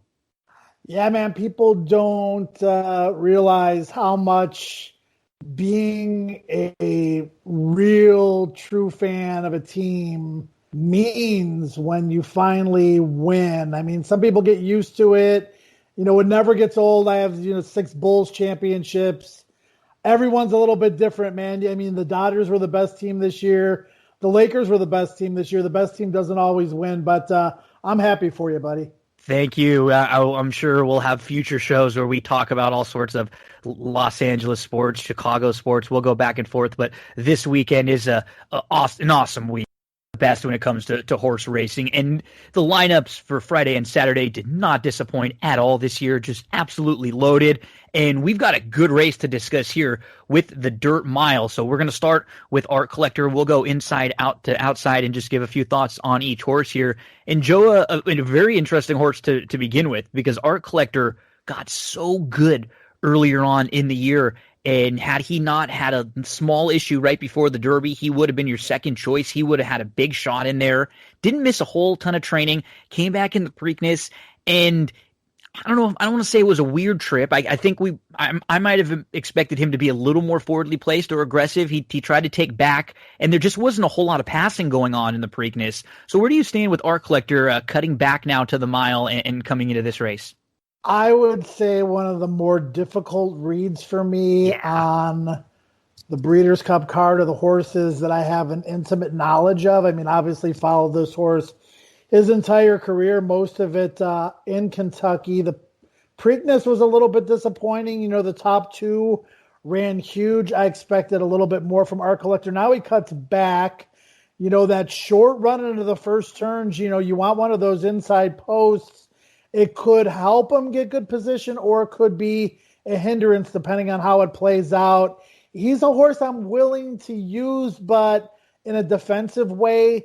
You know, he kind of took a pretty solid step backwards in the Preakness, and this is a whole new dimension for him. I mean, obviously the mile in the 16th race at Churchill earlier in the year was really good, as was the 7 furlong race. Maybe this is going to be his best game moving forward, but he's going to have to reprove it to me. I completely agree with you. I'm not totally against him. One of his better efforts would be fine here. I just expected a little bit more from the Preakness, and it left a little bit of a sour taste in my mouth moving forward. We get to the number 2, Sharp Samurai, who's been a pretty solid turf horse out in Southern California for most of his career. And I got to say, his effort in the Pacific Classic a couple starts back, chasing the lone speed of Maximum Security, he really did a great job, and he was sitting closer and had to be, you know, the horse who did the dirty work, try to go after Maximum Security that day. There are some other pretty solid dirt horses in here. You could talk, if someone made a case for him, it's always positive with Irad jumping aboard. There are a few others in here I like. I wouldn't tell anyone not to use a 15-1 shot. Just not enough dirt form for me with Sharp Samurai. Yeah, I agree. I mean, you have a probably better knowledge base on this horse than I do, being a Southern California horse. It just seems like a strange race choice to me. Yeah. Classic, probably a little too tough. Turf Mile, maybe not sharp enough for that kind of race. Taking a little bit of a shot. You know, maybe you can utilize this horse third or fourth in your tries and supers. But, you know, if this horse wins, I don't. Yeah, he won't. I'm with you. Underneath, if you love a horse on top and you just want to key some others and maybe don't let him beat you in the 3rd and 4th spot, but I'm not going to be using him on the win end. Silver Dust is a horse who really fights. I mean, he's so honest, and I'm sure you know him very well from the Fairgrounds, from Churchill. And this year, I was expecting him to have a really big year, and I guess I was a little bit disappointed in a spot or two. But when you look back at his overall body of work, he's pretty darn honest, and he's had some tough starts and some tough beginnings where things might have not gone his way. He's had to come from off the pace a little bit more, but he sure shows up. And as an absolute bomb, I'm fine with using him on the bottom of the exotics. Is he good enough, though, to compete with the best in here, Joe? This is one of my top long shot plays of the entire Breeders' Cup. Yeah. So let me walk you through this, Gino. So if you look back to the 1-turn mile race at Churchill, May 23rd, it was a super fast pace. He was a part of it. And Owendale came from dead last over a racetrack that favored outside closers to win that race. Silver Dust ran better than it looks that day. Then he comes back in the Foster going 9 furlongs. He's 3 wide the entire trip, 4 wide on the turn. No match for the top 2, but Tom's d'Etat and By My Standards are legitimate Breeders' Cup Classic horses. He was a distant 3rd, but again, a better than it looks 3rd. Then he comes back in the Ali Sheba. He's in the race with By My Standards. They're stablemates for Brett Calhoun. The strategy seemed to be a little bit curious as to who was going to do what, because they both have similar running styles. Silver Dust gets taken back into the first turn by Adam Beschizza. He's steadied. He's got a claustrophobic trip, rallies off heels 5 wide on the turn, and really finished well to be third that day. I think the cutback to this short stretched mile for a horse that has tactical speed when the rider decides to use it and the stamina to have the finishing punch in the stretch, this is a horse that if he falls into a good trip, which he might, is going to be completely overlooked by people. And 20 or 30 to 1, I think Adam's a good fit. He's gotten to know this horse a little bit. This horse can be a little bit quirky. Like I said, one of my top long shots the entire Breeders' Cup. Good. You talked me into using him a little bit more. I've been a fan of his. I've had him in a couple different years in some fantasy leagues that I play in because he's just a great, honest, consistent horse. He always shows up and picks up a check. And I agree with you. You know, you look he's just had some things that go against him this year.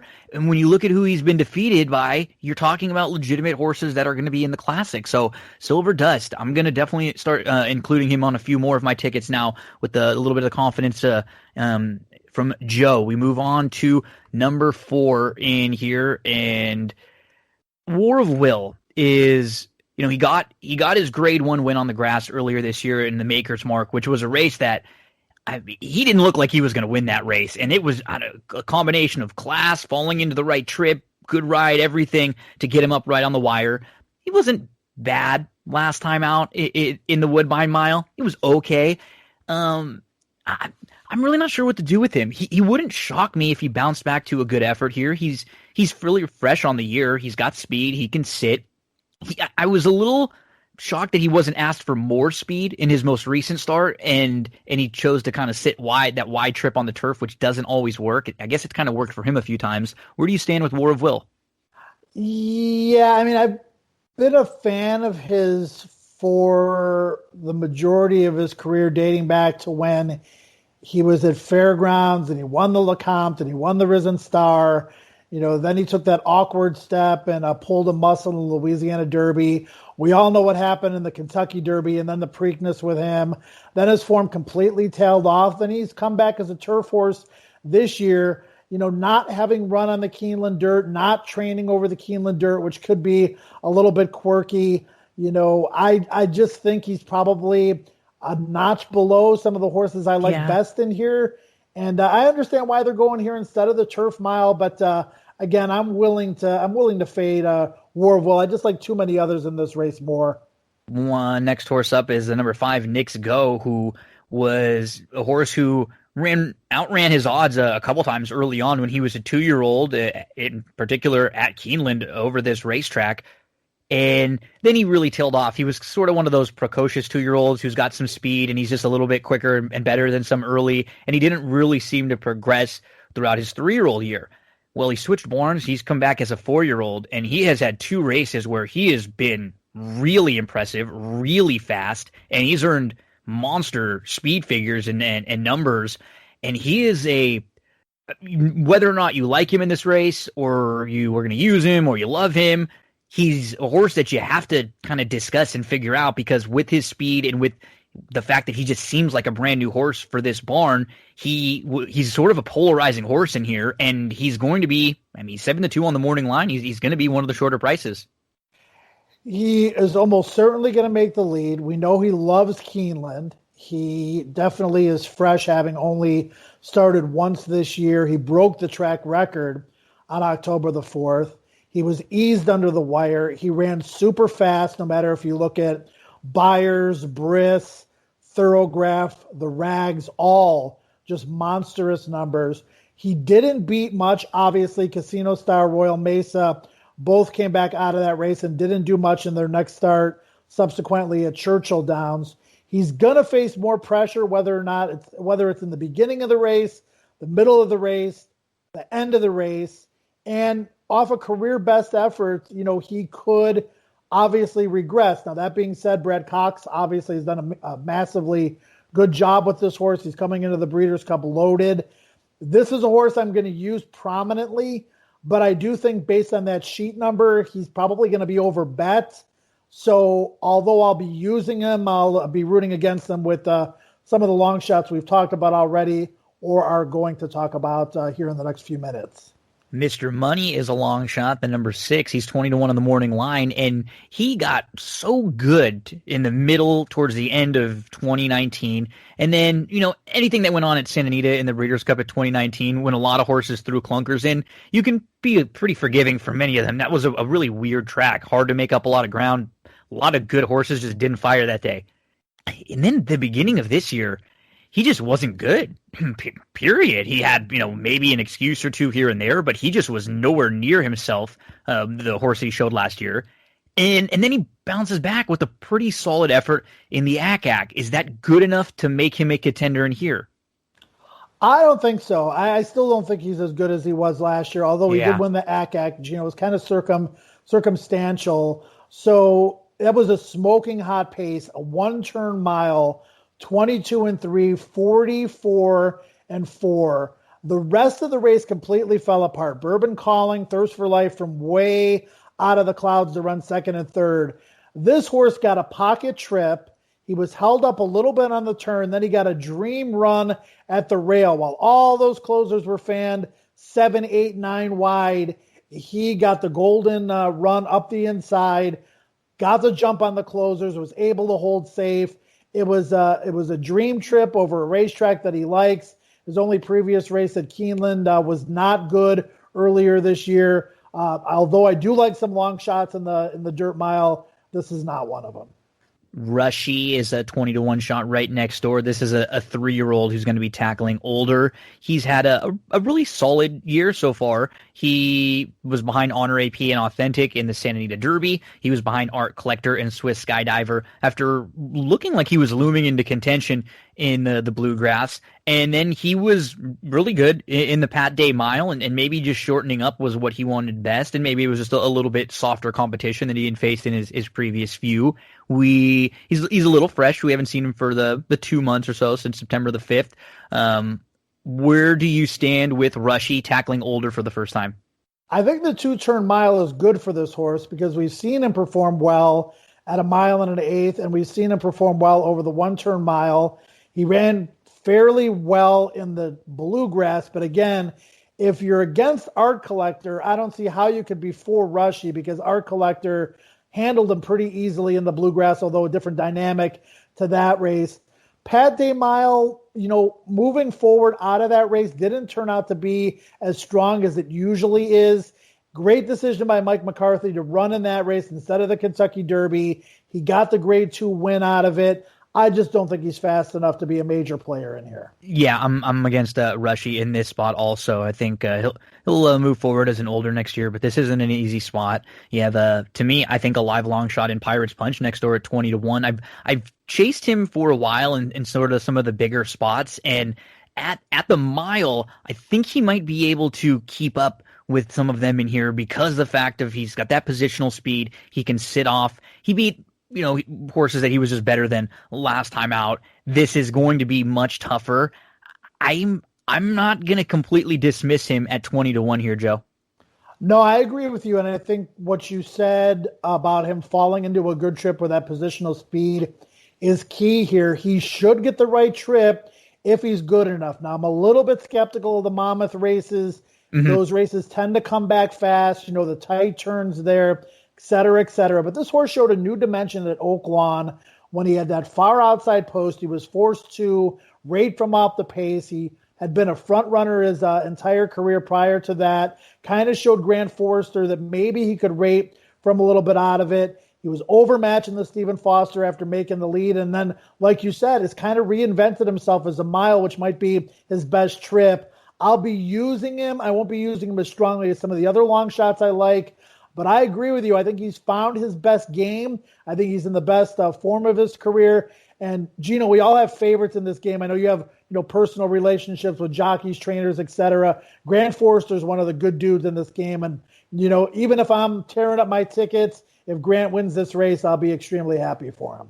Pirates Punch, live long shot at 20-1 to include in some of your exotics. We get to the number 9, Mr. Freeze. Mr. Freeze comes in off of a grade 2 win in the Fayette after a couple, trips that he may not have wanted, in the Met in particular, maybe even at Oaklawn too.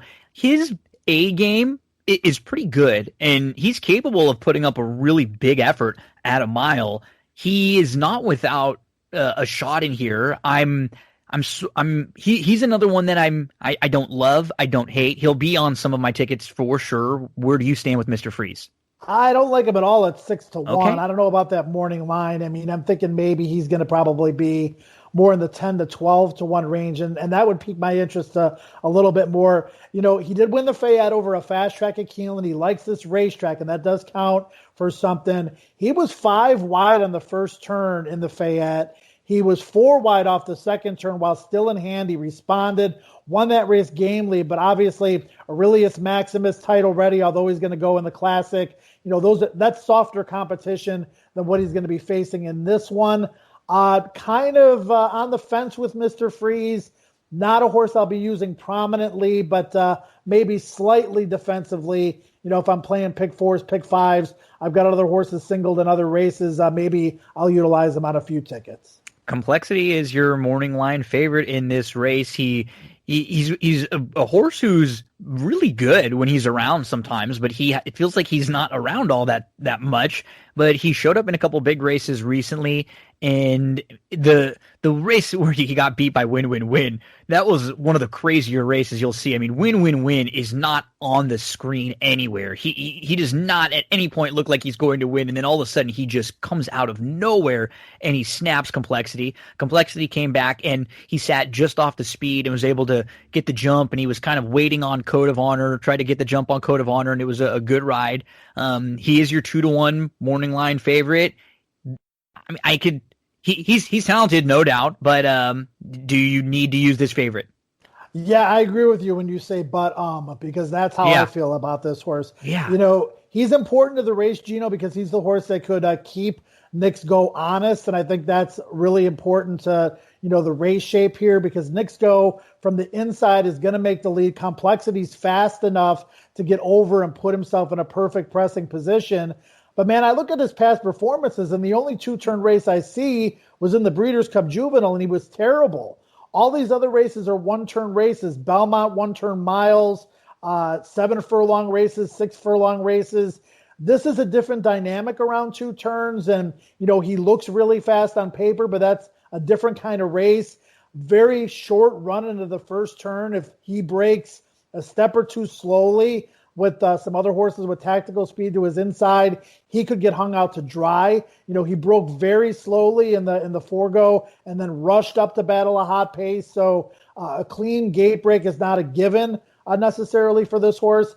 You know, I'm not 110% against him. Again, probably using a little bit defensively, but certainly not a horse that I'm overly confident in as one of the favorites, and actually a horse that I'm looking forward to taking a stand against for the most part. I think you kind of hit the nail on the head for me. I'm concerned. Could he win this race? And even if he won, like, sitting just off the pace and won impressively, I would not be shocked whatsoever.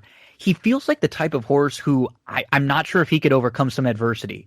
If he got into some trouble, if he ended up being a few lengths back, if he's not sitting in a nice stalking trip, you know, 2 or 3 wide right off of it, I'd be a little bit concerned of his ability to make up 4 or 5 lengths in here or have to weave in and out. I just don't know if he's that kind of horse. He's kind of one that when everything goes right, small fields, kind of, you know, beat up on the little kids that you're better than, but then, you know, when the bully punches you, I'm not sure if he's going to be able to punch back. That's my concern with Complexity. I agree with you. And you know what? The short stretched mile is going to help him if he gets that perfect trip, which he very well might outside of Knicks Go. So there's a chance that could happen, but there's a lot of other things that could happen. And yeah, if he's 8-5, you know, and I don't. This is a fun race that we've been going through where we both feel like there are other juicier options.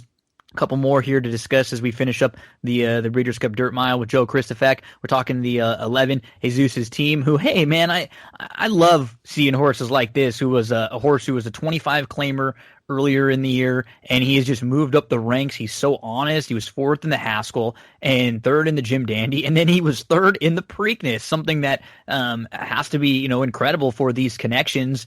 It feels like a tough spot to me. I just don't know if he's quite good enough to now step up and compete with older, but very cool story, and he's had an excellent year. Yeah, the post doesn't make his job any easier either. I can't possibly see him not getting hung wide on the first turn with tactical speed and other horses with similar running styles to his inside. He's up against it from every way possible. Does have an aggressive rider in Luis Saez, so maybe this horse will be more forwardly placed in and out of the first turn than we envision necessarily on paper, but just not fast enough, Gino. Jesus' team, I would venture to say, is going to need some divine intervention. Yeah, he'll need a little help from maybe the man upstairs there. Owendale is the 12, is the last horse in the body of this field. And, I mean, he's another who, on his better days, he's super capable. If he gets the type of trip that he needs, and I don't think where we've seen him in his last two starts, that's probably not where he wants to be. I don't think he has to be as far back as he's been sometimes. Maybe more mid-pack. You know Owendale, though, a little bit better than me. Where do you stand with Owendale rounding out this field? I think he's at his absolute best when he takes back and makes one huge run. Mm-hmm. I'll say this about his campaign this year. May 23rd, the Blame, myself, Scott Shapiro, James Scully, we're thinking this is a prep for the Foster. And it's a 1-turn mile race. He's not going to win the Blame. He rallies 7 wide. He levels off, and he just puts in that typical Owendale late closing move to get up. Runs a disappointing race in the Foster. But, again, Tom's d'Etat is my pick for the Classic. So losing to Tom's d'Etat certainly is no disgrace. Then you come back in the Ali Sheba. You're closer to the pace. You run a good second to By My Standards. You run a good second in the Pimlico Special, staying a little bit closer to the pace. Now you're cutting back to a mile. The post isn't going to hurt this horse because most likely he's just going to take back and try to make one big run.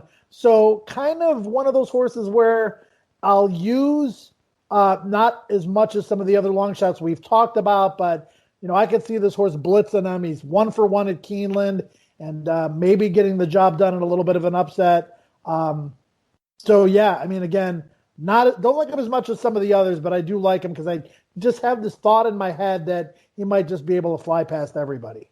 Yeah, definitely not what he wanted to be really up close in his last couple or sitting much closer. I agree with you in that. Like, he just seems best when he can settle. Don't worry about pressing or anything like that, and just make your one run and hope there was enough speed for you to go after. So there's your field of 12. We have Ping Yang, who's on the outside, the also eligible, who I have a tough time a lot of times with horses like this in particular, that trying to stack up where this dirt form will stack up against the dirt form here in America with North American horses who are, the best dirt horses in the world. So you have to have really proved me something if I'm going to be using a horse that's coming in maybe from Japan. I want to see that maybe they were running in Dubai against other horses that I know that are, at this top level. I couldn't really make too strong of a case for this one if he were to draw in. Yeah, I can't make any case for this horse. First of all, I don't know anything about him. And secondly, it took him, 5 races to break his maiden, and he's had very erratic form since then. The connections, probably want to visit some of the farms in Lexington. Yeah. That's my guess. There you go. Yeah, get a trip to the USA and get a nice look at Keeneland, no doubt about it. A fun race here to discuss in the Breeders' Cup Dirt Mile, and some real wild card question mark horses who could, just the 3 in general that could have a really big say in this race, win or lose: Art Collector, Knicks Go, and Complexity. All because with the ability to show good speed, with Art Collector down on the rail where he could have a questionable trip. With Complexity, we have some question marks about him and his maybe durability, and if he gets hooked a little bit wide. And this is a fun race because when you can make people talk about good betting races or wide open races, but for me, the best betting races are the races where I can make cases against the horses like that who I think are going to be popular plays. And like you and I have done throughout this race, we can make cases for 4 or 5 horses that are going to be, anywhere from, 6, 8 to 30 to 1. Yeah, and you know what? Some people don't like the Dirt Mile because they say it takes horses away from the Classic, or they say it takes horses away from the Sprint.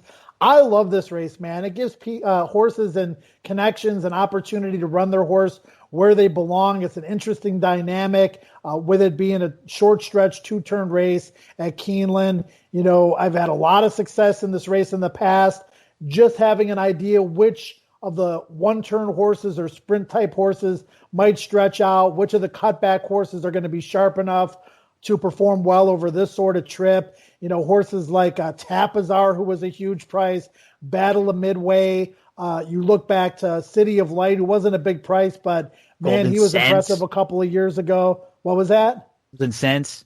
Yeah, no, twice. I mean, he won Yeah. it twice, right? Golden Sense, Yeah.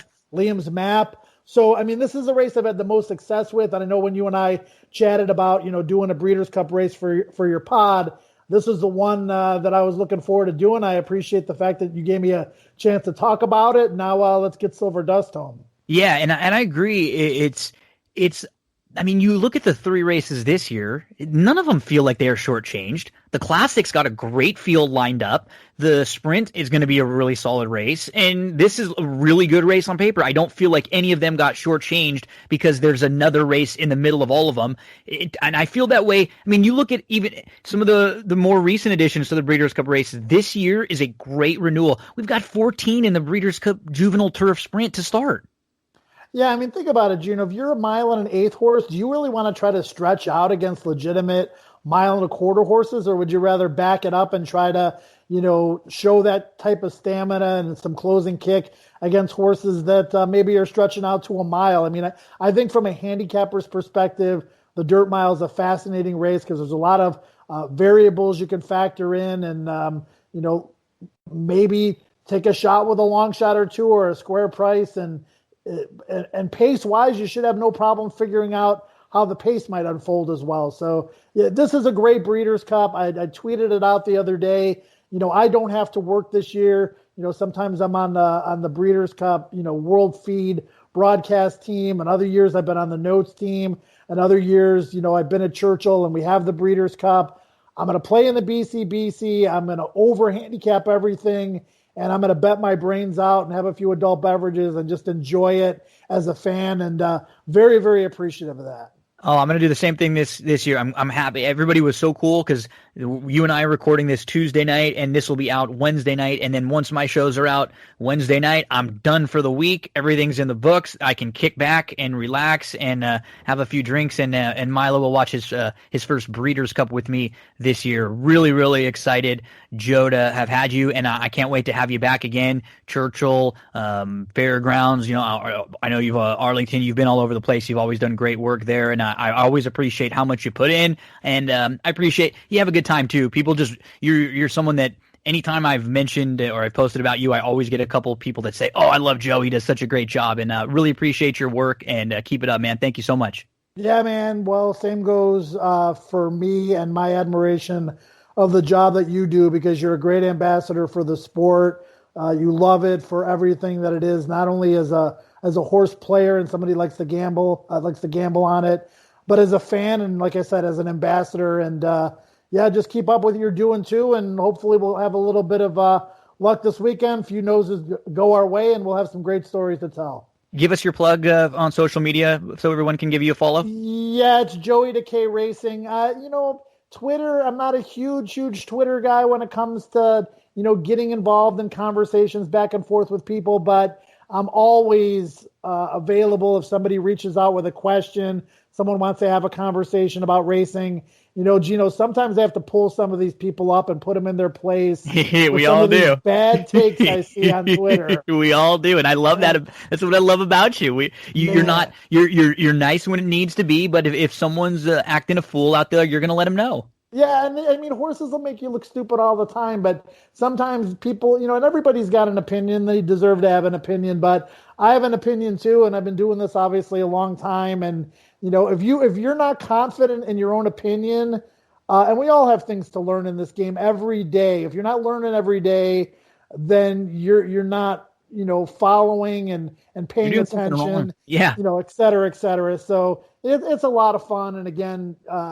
The communication with other racing fans. I like to tell people we're one big dysfunctional family in horse racing, And Sure. I wouldn't have it any other way. It really feels that way. Joe, it was a pleasure really having the first conversation like this with you after many back and forth on social media and stuff. And hopefully this is the first of many to come. Good luck this weekend. Make some money and enjoy some of those adult beverages. All right, you got it. Cheers, man. Same to you. You heard how to follow Joe out there. He's a great one. Anytime you need help with some of your handicapping, don't go anywhere, folks. We have much more ahead. We'll be heading to race number 7 next to talk more Breeders' Cup. Really fun race to discuss with Joe here. And for me, the horse that I want to make sure that I'm using in all of the exotics is the number 8. Pirates Punch. The more and more I look at this race, I'll be using along with some others, but I'm hoping that he's able to work out a really nice trip and sort of just kind of fall into it. So I'll have Pirates Punch with, I guess I have a collection of 4 horses that are sort of towards the top. Pirates Punch, Complexity, I'm not quite as complete toss hold on as Joe. The more I look at this race, I think there is opportunities for him to steal it. So you're playing pick 4s, pick 5s, whatever your exotic approach is. He's not one that I'll completely dismiss. I'll kind of have him in the 2nd spot and 3rd spot. I'll be using him on most of the tickets. So 8, 10. What are you going to do with Nick's Go? He'll be on some for me. Total wild card in here. I will include War of Will on a few. I think he's another one who just kind of could fall into a really good trip. Hopefully he's not too far out of it. And the question mark, Art Collector, are you going to throw him in? I would prefer even throwing horses like Joe had said with Silver Dust at a big price. I'm going to throw him in on a couple of exotics in here. So 8, 10, 5, 4, 3. Art Collector, if he's around 5-1, I'm okay throwing him on a ticket or 2. What do you do with Owendale? So when I'm able to mention 7 or 8 different horses like that, it's a really wide open type race. And so yeah, this isn't a race where I like the race. I don't love Pirates Punch as a horse who I'm going to say I'm going to bet a ton or to win on, or I'm going to single. I'll probably bet a few bucks on Pirates Punch, and I will use in a lot of the exotics. So thank you to Joe for helping us out with the Breeders' Cup Dirt Mile. Before we move along and talk filly and mare turf, we have to talk about Sarah Candles. SarahCandles.com. The website. The promo code GINO will get you 10% off your purchase. So these are all natural soy wax candles. They will burn longer and they are better for you. They're better for you because they don't have any toxins, any carcinogens, any pollutants that are in paraffin wax, which is in a lot of the other leading brands. All natural, affordable prices. You've got 20 or so different options here. Seasonal scents for every mood, every time. 3 different sizes. This is a local small business that just loves candles, and that's how the business was created. They wanted to create a good candle for themselves that was a little bit healthier and that could burn a little bit longer. They found out, hey, this is affordable. This is something that we can do and we can share with our friends and everyone out there. I know the people that have created this company. I've known them for 25 plus years. This is a great holiday gift. Mom, dad, brother, sister, boyfriend, girlfriend, friends, anyone in the family, because you can select different scents to match each person. They give you instructions on how to keep your candle clean and how to make sure you have the perfect burn. Because remember, we're dealing with the candle here. You have to trim your wick because you don't want the sparks to come up. You're going to make sure to put the candle out with the lid. So they care about you at Sarah Candles, and the promo code GINO will give you a bonus just for listening to That's What G Said. You get 10% off of your purchase there. SarahCandles.com. CERA Candles.com. On we go. Breeders' Cup Filly and Mare Turf. Andrew Champagne, Darin Zoccali, the boys from the Old Wrestling Rewatch. They're going to join me. We're going to talk about the Breeders' Cup Filly and Mare Turf. We're going to go horse by horse with some thoughts on each.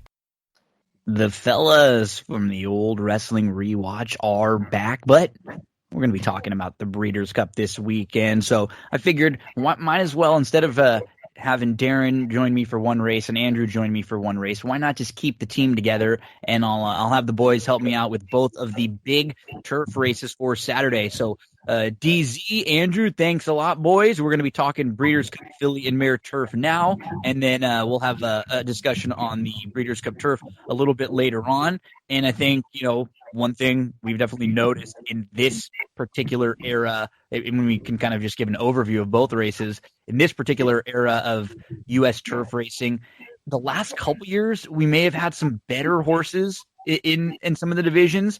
As far as the U.S., this year, in these two races, in particular, this first one we're going to talk about, I thought the Euros looked really tough.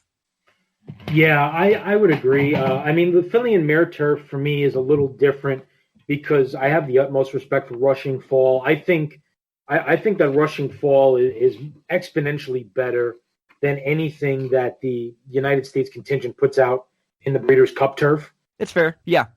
So I give her, a lot more respect than I do the U.S. contingent in the turf. But that being said, there are some very good Euro invaders here that are rapidly developing that really make things interesting. And there's a couple of Euro invaders in here that might be flying under the radar that are going to be worth the second look that we could talk about. Yeah, I'm in the same boat as Darin. I think Rushing Fall is a very special mare. 11 for 14 lifetime. If she gets her Breeders' Cup win, her second Breeders' Cup win, it's tough to doubt if she's a Hall of Famer or not. She's not going to have it easy, though. Chad Brown's got a couple of horses that have some talent, but the big runners, the big guns, are getting shipped in from Europe. One of them is my top pick, and it's an axiom that I am very much looking forward to discussing with you when we get to that horse.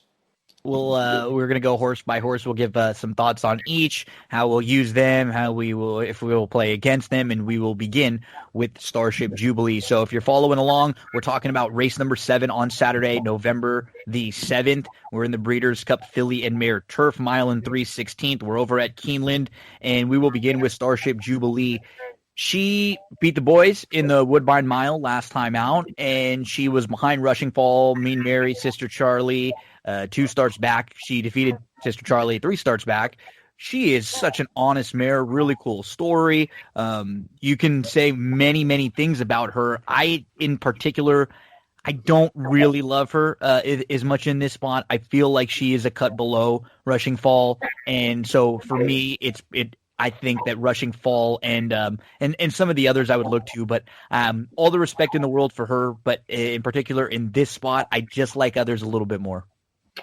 If the Breeders' Cup was at Woodbine, I'd be all in on it. Yeah. You can't beat her at Woodbine. And you know what? Maybe there's something to be said about she likes that kind of a wide sweeping course, and maybe the Breeders' Cup was at Belmont, she'd be a more intriguing play.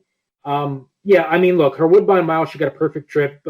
She did steady a little bit, as the line says, but she really couldn't have gotten a much better trip there, and she raced extremely well. Stretching out now from a mile to a mile and 3/16. Is that a huge deal? No, of course not, because she's won the EP Taylor at a mile and a quarter. Her speed figures, especially on the Ragozin side, are close. She ran just over a 5 last time. But if you look at the Diana, that kind of really puts things in perspective as to what completely agree. I just couldn't get past that race. That was the one that just jumped off the page. I will say, and as we talk about Sister Charlie, I will talk about that race a little bit more because there's an interesting point about that race I want to make. But it was a bit of a weird race, and we'll talk about why. Look, if anybody likes her and she's going to go off 11 and 12 to 1, she's not that far behind the best from the speed figure standpoint, so I'm not going to talk you off of her. And I will be using her a bit underneath. But in terms of the win end, she would be a little bit of a surprise for me. I think Starship Jubilee presents a lot of value in certain wagers, especially with the addition of Florent Giroux. Giroux, a very aggressive rider. Now, Starship Jubilee doesn't need the lead, obviously, but she wants to be pretty close up. And I think the pace for this race might be a little on the slower side. Mean Mary is obviously going to go Rushing Fall has shown in her last 2 starts she does not need the lead in order to run well. I think she may very well take back, and I think it might be a situation where maybe Starship Jubilee is able to sit a terrific trip second or third and is able to hang on for a piece of it. On top, I would tend to agree with you guys that she needs a lot to go right, but as Darin mentioned, 10, 12 to 1, that's value there. She'll be on some of my wider multi-race exotics tickets, and she'll be on the bottom of my vertical exotics and exactas trifectas. Yeah, I agree with both that. She's not far off. She's not. And it wouldn't be crazy to see her in the winner's circle. She would just have to, run a career best, get a really good trip, and 1 or 2 others would, have to regress. Maybe a Euro or 2 doesn't show up. We move to Sister Charlie, who was your winner of this race back in 2018, and then put together just an incredible 2019, but couldn't seal the deal winning the Breeders' Cup in 2019, and then just hasn't really been the same so far this year, Darin. Although it's only been 2 starts from a speed figure and numbers standpoint, she's been low. She hasn't really had the same turn of foot. Again, it's tough to gauge because it's only been twice, but she just has not seemed the same. What do you do with Sister Charlie in here? So, okay, this gives me the opportunity to talk about the Diana how I wanted to. So, on paper, and if you watch the race, it looks like she was absolutely no match for the top 2. And, yeah, that's true. But here's why it was a weird race. It was a 5-horse field. They went 45-4 from the half-mile pole to the mile. From the half-mile pole to the mile. 45-4. So Sister Charlie tried to make her move to try to close in on the leaders when they were running their absolute fastest point of the race. You're not going to win doing that. It was just a badly timed move for how the flow of the race went. You don't see those kinds of sprints from the half-mile pole to the mile pole on the turf course like that. That was the harness guy in you right there with that internal splits right there. That half, I love that. Yeah. Yeah, that was. But it was a very oddly run race because of it. Now, that makes that race probably look worse than it was. And knowing the type of mare that she's been in the past, you wonder if she can dial things back. Now, that being said, she only has 2 starts this year. She's behind in speed figures from all standpoints, Ragozin, Beyer, Thorograph. But if anybody is going to get a mare like this on top of her game in the biggest race of the year, it is Chad Brown. I would want to take value, but that's the key. That Diana was not as bad as it looked for the reasons that I discussed. Yeah, and Andrew, the conversation with her is different if she's 6-1, 7-1 than if she's 5-2, and that won't be the case most likely in this race. I think she should, because of those 2 efforts that haven't been as good. She's not the now horse anymore. Where do you think Sister Charlie stacks up in this field? If the Sister Charlie from early to mid 2019 shows up in this race, she wins. However, she's not that horse anymore. And furthermore, going back to my original point, I don't think the early pace is going to be that fast. It's not going to be slow, but I think you're looking at a potential 23-4 to the quarter, 48 and change to the half, one of those situations. And I just don't think that plays into Sister Charlie's hand.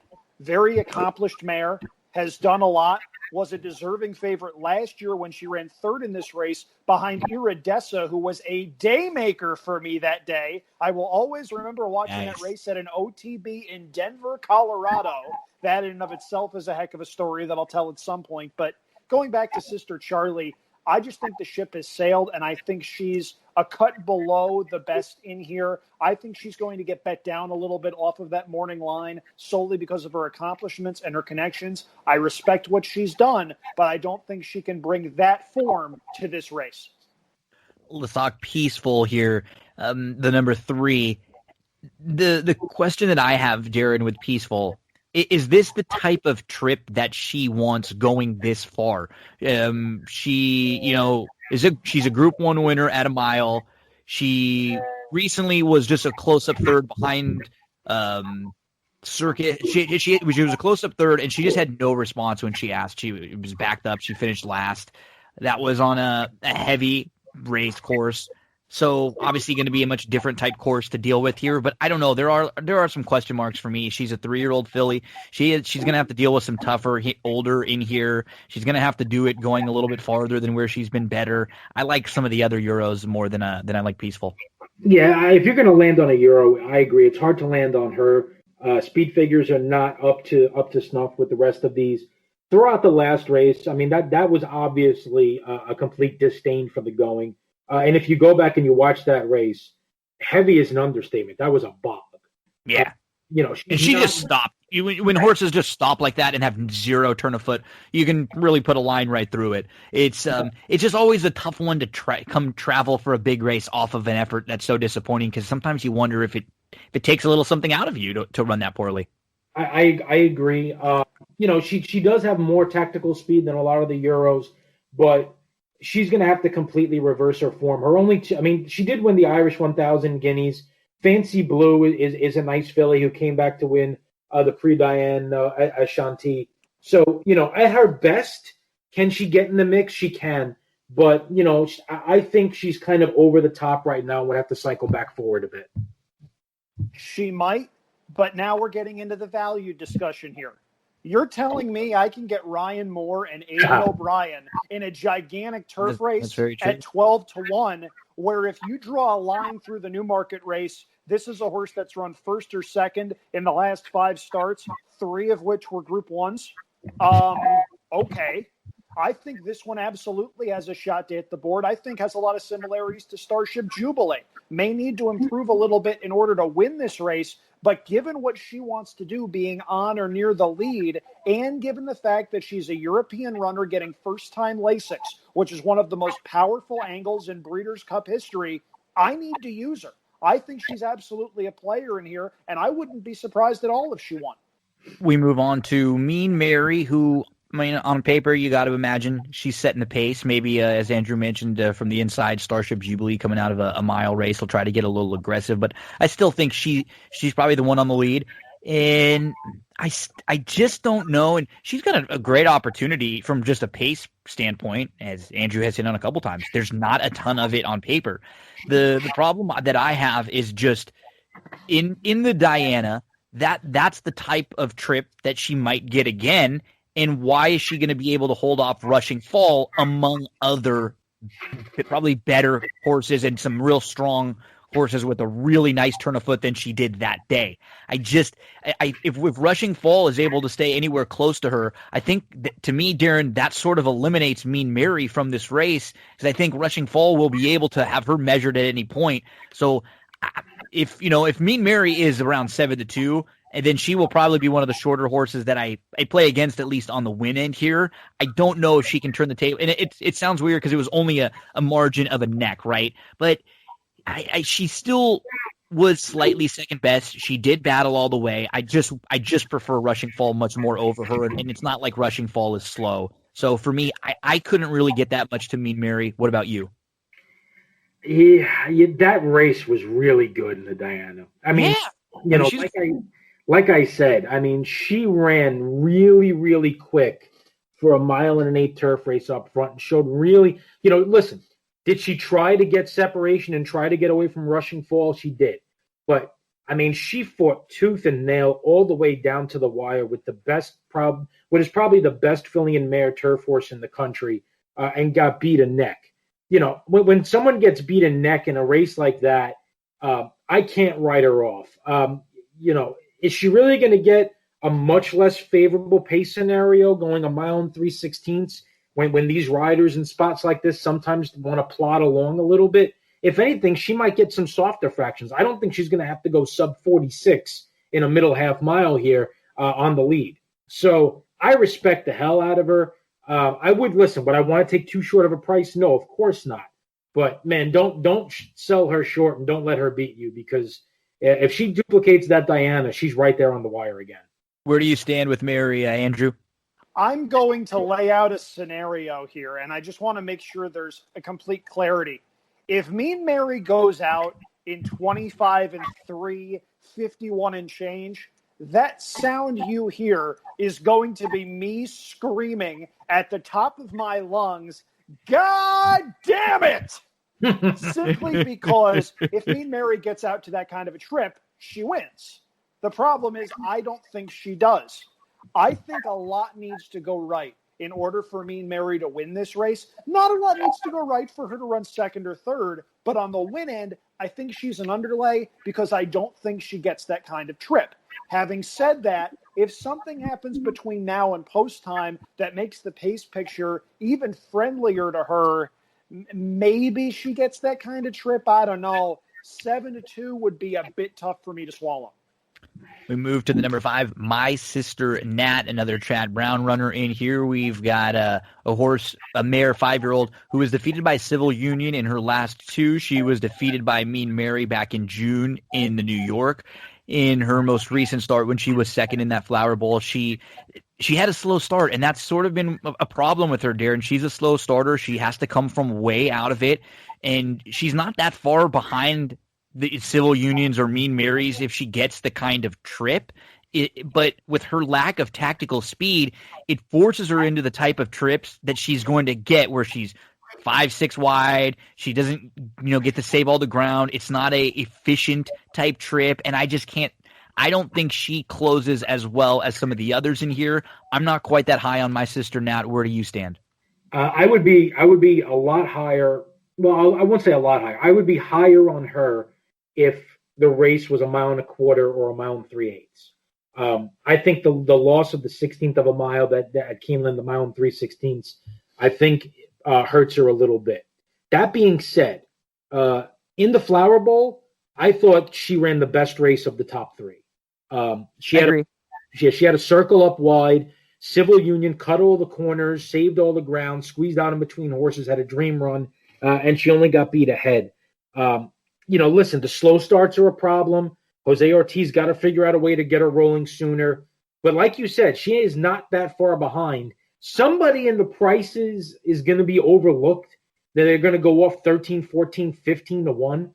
And if this is the mare that actually ends up at that level, you have to take a look at her because she should not be 4 to 5 times the price of some of these other horses. Yeah, that's fair. And I'm just worried that the race she runs last time is the race she could run here and be second or third. I would not talk you off tossing her in any of those spots. I probably won't have her on tickets in pick 4s and pick 5 situations like that, but maybe, if I'm single, depending on the rest of the way I build a ticket, if I'm single to another horse in another spot, she could be one of the last that I include. What about for you, Andrew?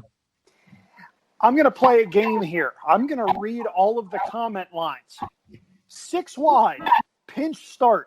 Slow start. Yeah. Pinch start. 5 wide. 7 wide. Shut off. Rated, dwelt, bumped. This is a horse that would find trouble in a 1-horse race. I hate betting horses like this. Horses like this that always seem to run late for second or third, always seem to get in the worst trouble imaginable. You have to think this is not an easy horse to ride. I feel for Jose Ortiz here. She's got a lot of talent, but she would need a clean trip and a career best effort in order to factor in here. There's just too much in her way. I can't endorse her. We get to one of the major players in here, and that is Rushing Fall. I mean, she's awesome. She really is. Though we will have to mention, this will be slightly the farthest she's ever had to go. And this will definitely be the toughest field she's ever had to face. Not only will she face her rival from last time out, Mean Mary, Sister Charlie, she'll also have to deal with some new faces, some Euros, some other up-and-coming horses that we've been discussing. But she loves this course. She's got that running style, Darin, that is so nice and tactical. And just on paper, she projects to be sitting second or third in here nicely, get the jump on all of these deeper closers who are going to have to be waiting for a trip or waiting for some room to round up. I can't leave her off my tickets. There are plenty of favorites throughout the card or short price horses on both days that I'm going to take chances against. She won't be one of them, but I will be using her with a few others, but she will be on all my tickets as far as like in the win end and pick 4s, pick 5s, that kind of thing. So, I mean, look, here's her last, I'll give you her last 6 starts, okay? Buyer speed figures, 103, 103, 95 when she got floated wide in the First Lady. 103, 103, 102. Thoroughgraph figures. 2, 2, 2, 1, 2, 1. Ragazine figures. 5 3/4, 6 1/4, 6 1/4, 6 1/4, 6, 5 3/4. She runs the same winning race every single time. I hate favorites, especially in the Breeders' Cup. I always try to find ways to beat them. And I'm not saying that this is a stone cold lock. But if you are taking a stand against Rushing Fall, it is not because of anything that's in the past performance data, and it's not because of anything that you've seen from her on the racetrack. It's just you're taking a shot. You have to admit that that's what you're doing, and you have to use this mare defensively because she is completely the horse to beat, and you have to recognize that fact. I've got a question for you guys. I know Chad Brown does not like running fillies against the boys. It is not something he has traditionally done, and it has been something he has refrained from doing with both Rushing Fall and Lady Eli before her. Looking at the entries for this race and looking at the entries for the mile, which has a distance that's far more within her scope, do you think he may have entered her in the wrong race? Because the mile does not look nearly as imposing as this race does. This race drew a lot of talented European runners with Rushing Fall going a distance of ground that she hasn't gone before. So it's curious to see that given the way the entries shook out. Now, all of that said, I'm still going to be using Rushing Fall. I've picked her second in this race. It's the old Harvey Pack analogy, though. Never bet a horse as the favorite to do something it's never done before. She's never gone past a mile and an eighth. I don't think a mile and 3/16 is beyond her scope. Would it shock me if she got nailed late, though? It wouldn't. And in fact, there's a horse we're going to talk about pretty shortly that I think might be doing the nailing and getting the money at a pretty big price. We're going to move on to Terabellum. This is a horse that Darin and I spoke a little bit about earlier on in the day. And Darin, of the Euros, I think this horse has a really, really big shot in here. This is a horse who last time we saw at similar distances, she won. All three wins are at a mile and a quarter. Last out, she was at the back of the pack. She moved in between. She grinded late. She just feels like a horse that wants to go farther. I think this is exactly what she wants. This is right up her alley. I like Terabellum quite a bit. I'm going to be using her in all my exotics in here. Tell us a little bit about Terabellum. So Terabellum, I think that this mare, this filly in this spot is going to be a John Gosden work of art. And what I mean by that is take a look at her last year as a 3-year-old and early this year, all of her races at a mile and a quarter. She had a lot of races on soft ground, the Prix d'Opera last year and just a 4th lifetime start on soft ground. She came back in the Dahlia Stakes to kick off her campaign. She won in a mile and a quarter. She finishes second by a head in the Queen Anne in a great effort. Third, beat and a half over soft going behind Nazif in the Tattersall's. Then you look at the last race, the Sun Chariot, where she faced Nazif again, and it doesn't look like a good race line. She made a strong move from the 3 furlongs to the furlong. Again, that course at Newmarket was a bog. Now, I think that this has all been by design, John Gosden, running her a mile, getting her more and more fit with a circle around this race all year and saying, okay, when the chips are in, I'm going to get her back out to the mile and 3/16, and she's going to do damage. I think moving back to Frankie Dettori, second race back off the layoff, getting good to firm going, I think she's sitting on a monster race and has a huge chance to pull the upset. I thought I was being creative here. Oh, no. I really did. Oh, no. Then I started talking to people, not just you guys. Gino, a mutual friend of ours by the name of James Lee, loves this horse, loves Terabellum. And then I look at the morning line. Darin, you have made morning lines. Yes. You know that making morning lines is a thankless job that is much harder than 90% of handicappers will give you credit for. I have the utmost respect for morning line makers and the job they do. This is wrong. This is just plain wrong. There is no way, shape, or form Terabellum will be 20-1 on Saturday. It's just not going to happen. If you get 10-1, I think that is a very fair price. I agree. To me, felt more even like an 8-1 shot, and that's fine. I just hope we don't get the super crazy overreaction where this horse opens up at like 7-2 or something absurd. Yeah, but I'd imagine like in half, it's still fine. Probably. I mean, Darin, what were you projecting as far as like a price? On Terabellum, I thought somewhere between 8-1 and 12-1. Yeah, that's about right. Now, the other two angles and two reasons I really liked this horse, in addition to being second off of a layoff coming in here, European getting first-time Lasix, which I will always love. Some of my biggest Breeders' Cup scores have come with that angle. Red Rocks being one of them in the Breeders' Cup turf many years ago, and a horse by the name of Dangerous Midge being another one. Dangerous Midge, ridden by Frankie Dettori. Never, ever, ever, ever, ever, ever, ever throw out a Frankie Dettori horse in a turf race on Breeders' Cup Day. If you do that, you are playing with fire and you deserve to get burned, because this guy has been arguably the top turf rider on the planet for about 15 years or so now, maybe longer. Who the hell knows? Terabellum's my top pick in here. I think there is a lot to like. Stretches back out to 1.25 miles, a distance that we know she loves. She won a Group 2 at this distance earlier this year. She was beaten 1.5 lengths in a Group 1 last year at this distance. She's gotten better since then. I just think there is so much to like, and I just hope we get something in the area code of the morning line price, even though I know that's probably foolish.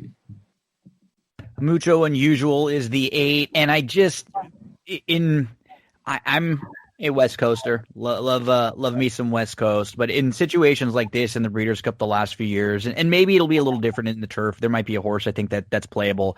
Some of these horses that are purely West Coast horses that get in, I just can't see them competing with some of the others in here. For me, that's Mucho Unusual. Really respect everything that this Calbred has done. She's now a Grade 1 winner.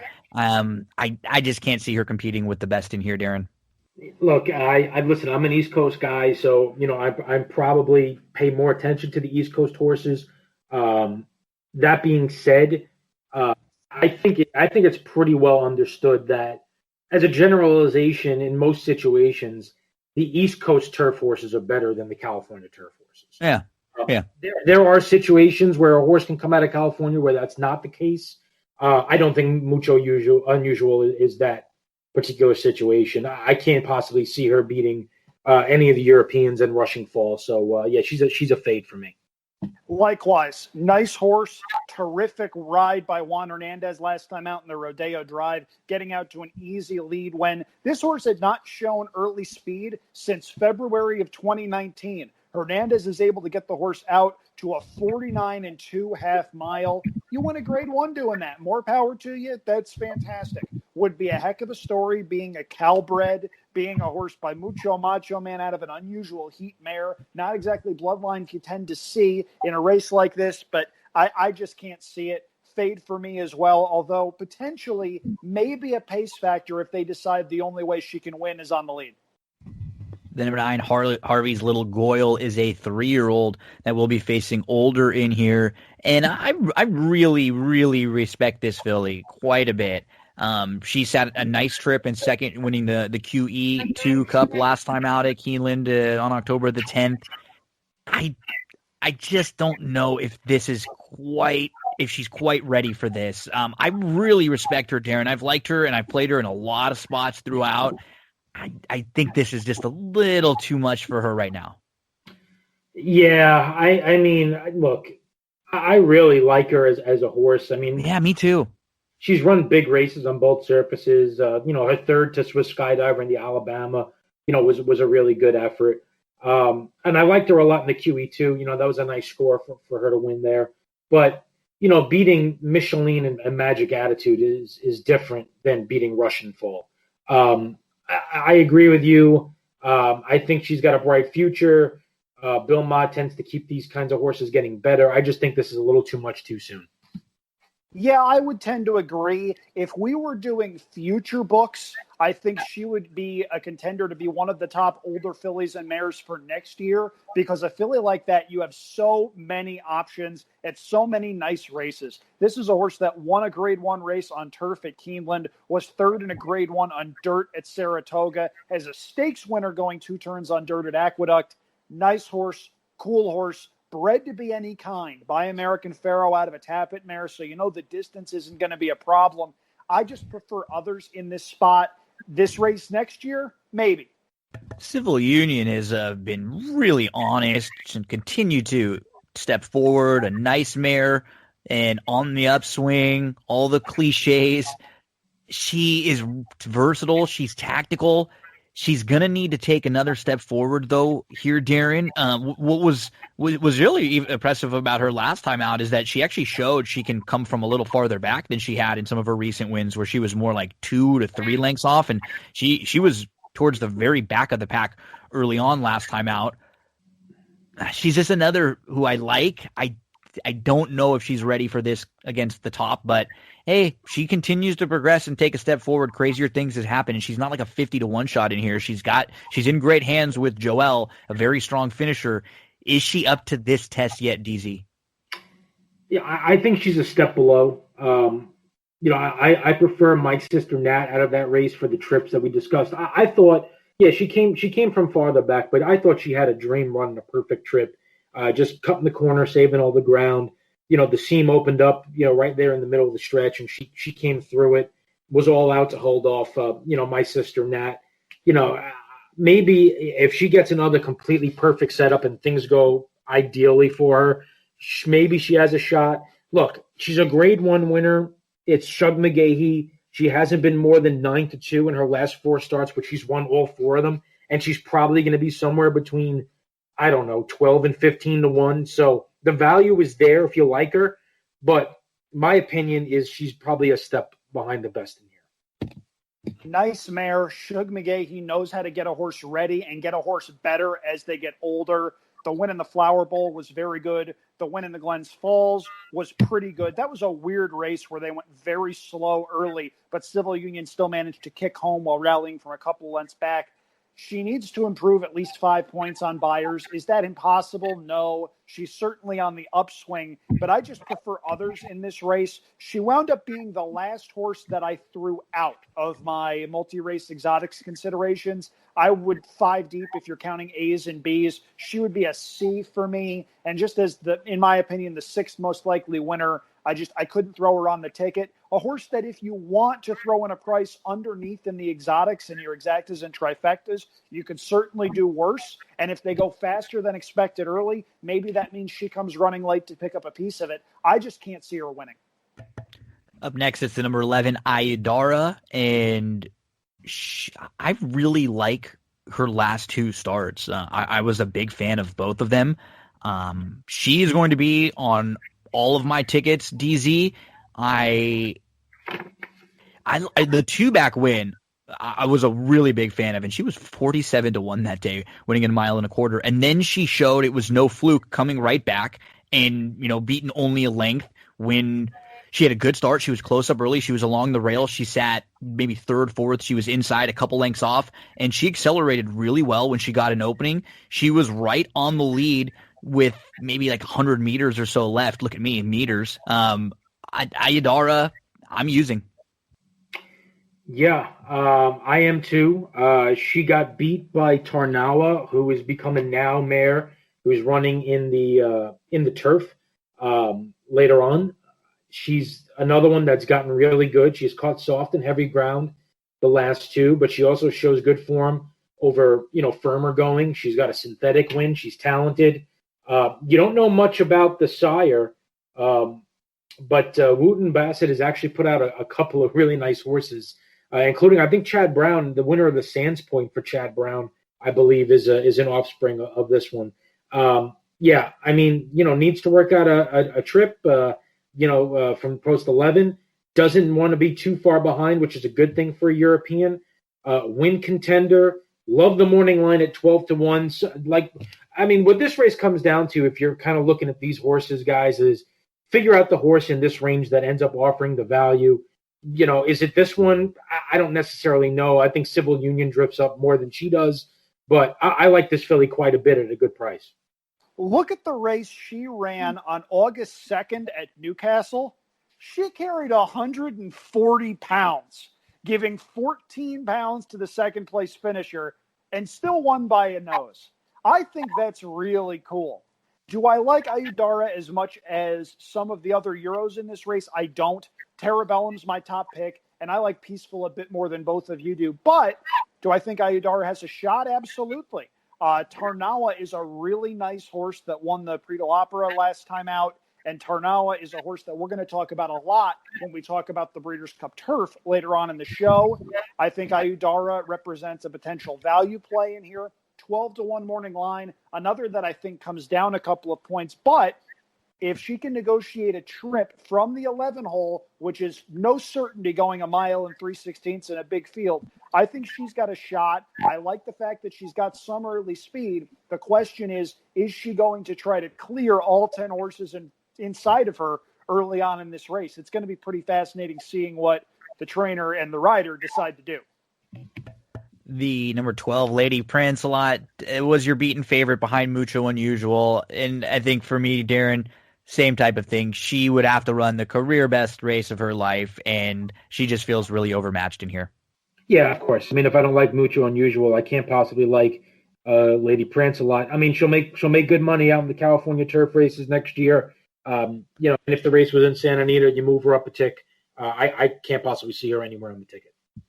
Likewise, nice horse, outclassed in here, sort of a grade 2 type runner that got her grade 1 win last year in a restricted race for 3-year-olds in December, which is just deeply weird.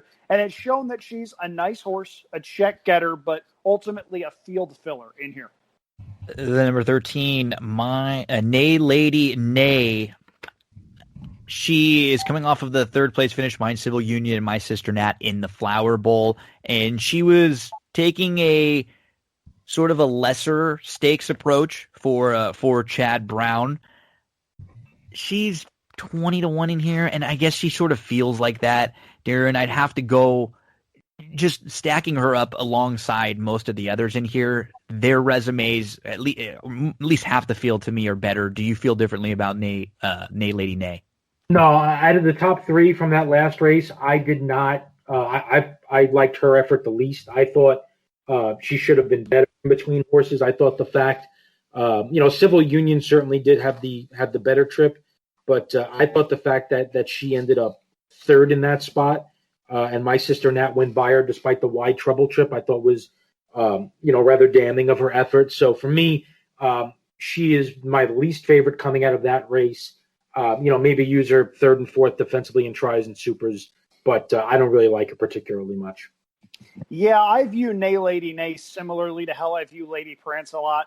Nice horse, has won a couple of graded stakes races, won the Mrs. Revere last year at Churchill, won a grade 3 at Monmouth earlier this season, got her grade 1 placing, which is fantastic for her broodmare value. They paid $210,000 for her back in 2018. They're going to get a lot more if they want to sell her as a broodmare. I just can't see her in this spot. The 13 hole, certainly an issue. The race shape, certainly an issue. Just a lot going against Nay Lady Nay in this spot.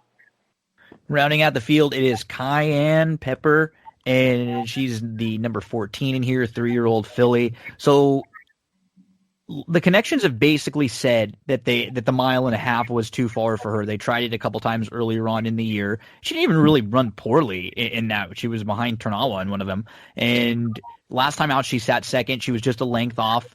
She actually moved right up onto even terms without being asked, and she absolutely crushed a field. Where do you stand on Cayenne Pepper in here, Darin? I wish she didn't draw post 14. She's got a lot of positives. All of her speed figures are moving in the right direction. She's clearly getting faster. She's clearly getting better. She was favored against Tarnawa, who's a horse that I think has a shot in the turf. Her last effort I thought was sensational at the Cura.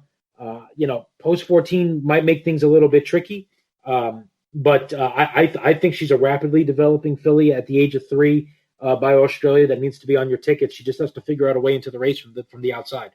Yeah, the post is a killer. The thing I find curious is, unlike a lot of her European imports, she has no Lasix in this race. And I don't know if that's a trainer thing or what, but no Lasix, so isn't, I think, eligible for the usual bump that I tend to give European shippers for the Breeders' Cup. If you go off of time form ratings, she's a couple points slower than some of her counterparts. The 14 hole to me is a big problem. She's a nice horse. I think she's a lot like Harvey's Little Goyle in that maybe she wins this race next year because she's a 3-year-old filly that's getting better. I just can't endorse her in here with all of the factors that we mentioned with regard to the far outside post, with regard to the fact that her time form ratings are a bit lower than some of the fellow Europeans in here. If I'm going to other European runners, I'm going to them because they've proven to be a little bit faster. DZ, what are some of your closing thoughts on the filly and mare turf? Yeah, so for me, I like we discussed, obviously, I'm hoping that the price on Terabellum is decent enough. She's going to be the key to a lot of my plays. Rushing Fall is going to be, the 1A to Terabellum being the 1. I'm going to use Ordaria from the outside post and post 11. I'm going to use Cayenne Pepper despite the outside draw. I'm going to use Mean Mary, who I respect quite a bit. And I'm fading the California horses, and for the most part, fading the horses that are coming, out of the Flower Bowl. That's kind of my approach here, but I'll be exploring the value. I'm just hoping to get a decent price on Terabellum. Yeah, Darin and I agree on Terabellum. She's my top pick as well. I'll use Rushing Fall as a fellow A, so 6 and 7 for me as the A's. As my B's, I'll use a bunch of actually 10-1, 12-1 shots in the form of Starship Jubilee, Peaceful, and Ayudara. So 6 and 7 for me as A's, 1, 3, 11 for me as B's. Rushing Fall would not shock me if she won, but this is a really good field, and I just can't help but wonder if maybe the connections overplayed their hand and should have gone in the mile. That is the Breeders' Cup filly and mare turf. Don't go anywhere, folks. We'll be moving on to race number 8 on Breeders' Cup Saturday, and we will be back with Andrew and Darin to talk about the Breeders' Cup turf. Stay tuned.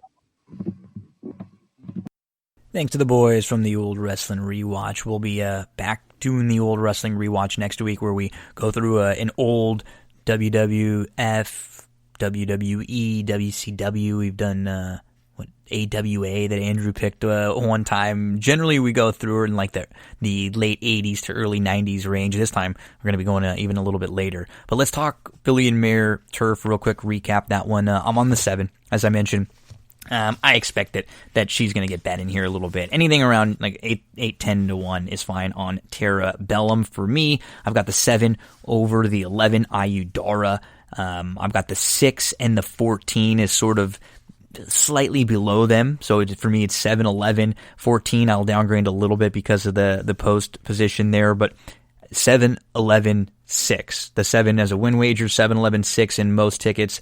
Then after them, it would be 14, the 9, maybe, if you want to get a little more creative, Harley's Little Goyle, Starship Jubilee. I don't have anything really against her. I just feel like this is a really, really tough spot for her to try to step up and get the job done here. So, and I'd prefer a few others. Civil Union, I could, I wouldn't completely talk you off at 12 to 1 or so. So it'd be 7, 11, 6, 14, 9, 4, 1, 10. I try to put them in order just for myself because that's how I'll know how I'm going to use horses in other exotics, or maybe I'll go really deep in one leg of a pick 5 sometimes. So the 7, though, will get some win money for me at anything around 10 to 1. Final Breeders' Cup race we're going to discuss on this episode of That's What G Said, and it is the Breeders' Cup Sprint race number 8. Craig Milkowski from Timeform US joins. We go horse by horse in the Breeders' Cup Sprint. Craig Milkowski from Timeform US here on That's What G Said. And, hey, when we're going to talk to someone about the sprint, who better than a man who makes the figures for really, really fast horses over and over again? And that's the race we're going to be dealing with. So if you're following along with your past performances, we are up to race number 8 on Saturday at Keeneland, November the 7th. We're going to be going 6 furlongs here in the Breeders' Cup Sprint. And we found Craig, first off, thanks for joining me again. How you doing? Doing well, as I told you. Just came in the yard from cutting down tons of trees. So this is certainly a welcome relief of that. The ice storm kind of wiped us out here, but we're moving on and looking forward to this Breeders' Cup. Unfortunate news. We found out just this morning. You and I are recording this on Wednesday, maybe a couple hours ago.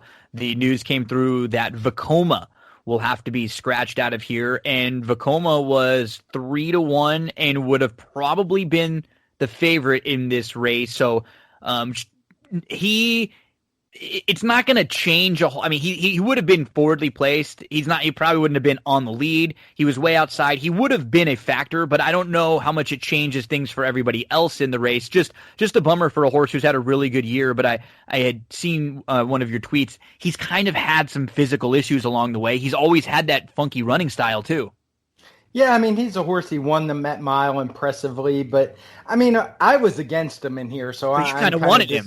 Yeah, I wanted him in the field. Now, he very well could have beat me if he showed up with his best form. He hasn't done anything wrong all year, but he's been off since July. He's a horse who was pointed to a few races. It's not like the layoff into the Breeders' Cup was by plan. There were obviously some issues there somewhere that he didn't make any of the races in the interim, so it wasn't totally surprising. I guess he has a fever, so maybe he'll be back in the Cigar Mile. We'll see, but he's not in here, and I just think it makes for a completely wide open betting race now.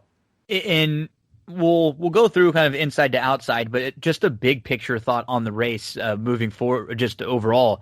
For a Breeders' Cup sprint, on paper, it really doesn't look like there are a ton of horses that are one-dimensional, need the lead, really, really fast horses. In fact, looking through the pre-entries last week, it looked like Asmussen had the two fastest horses in Yaupon and Nashville. He decided to run Yaupon here. Nashville is going to be running in race number 1 on Saturday in the opener in a much softer spot where he's going to be odds on.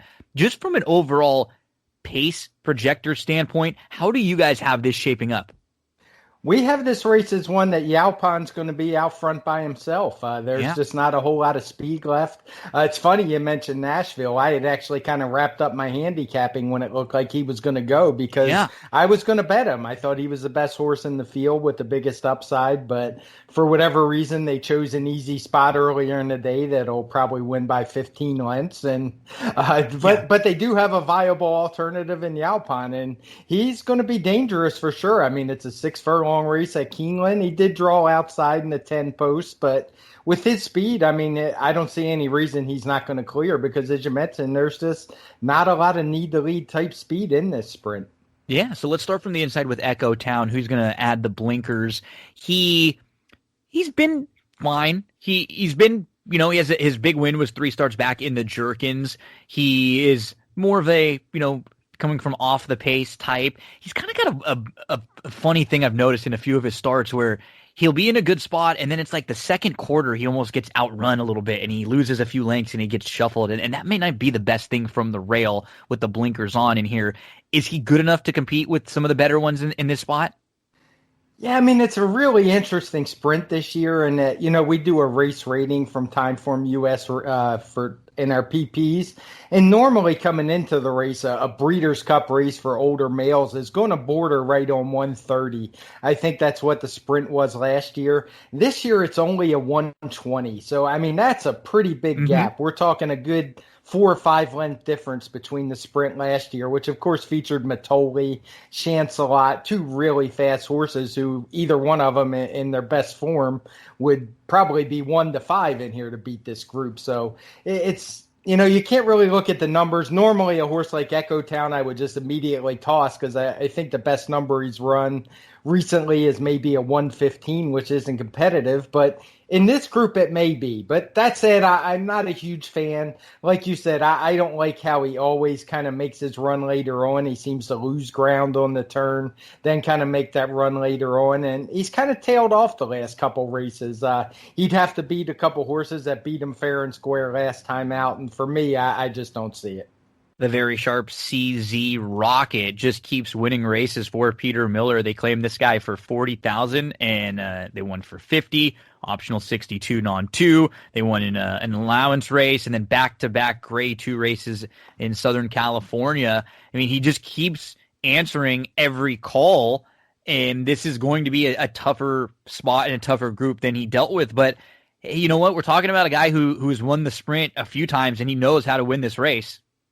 Yeah, he's the one thing that scares me here is Peter Miller, because the horse, while he has done very little wrong, I'm really down on the Southern California contingent this year. Yep. It just, and I know I'm originally an East Coast guy. I live in the middle of the country, but trust me, before your time even, nobody loved Southern California racing like me with the flashy fast times and the quick fractions. As a speed guy, I was just drawn to it and loved it and have followed it forever. And I think on your show a couple years in a row, I really loved Roy H. Coming out of there. Yeah. But it's just not the same group this year. No. I think that applies across the whole of Southern California. Completely agree. The depth is just not there at all this year. You know, it's hard. Yeah. In every level. Right. And the horses he beat just aren't that good. He hasn't been running very good speed figures, even when winning. He's run basically the same numbers Echo Town's been running. So at a horse who's going to be a much shorter price, he's one I'm not very interested in. Me neither. And I don't like the draw really for him. I think with his style, if he were drawn towards the outside, it would probably be better for him. He could just kind of sit there and maybe fall into it like he did in his last race where he was just kind of 4 wide. If he's inside and he gets shuffled a little, I'm concerned. He outfinished Collusion Illusion, the 3-year-old who had stepped up and beat Older in the Bing Crosby. But we were just looking at these last couple races, and you said, like, look at the horses who he defeated. And again, this isn't the strongest sprint in the world, but he's still a level below these horses who he's been competing with. Oh, for sure.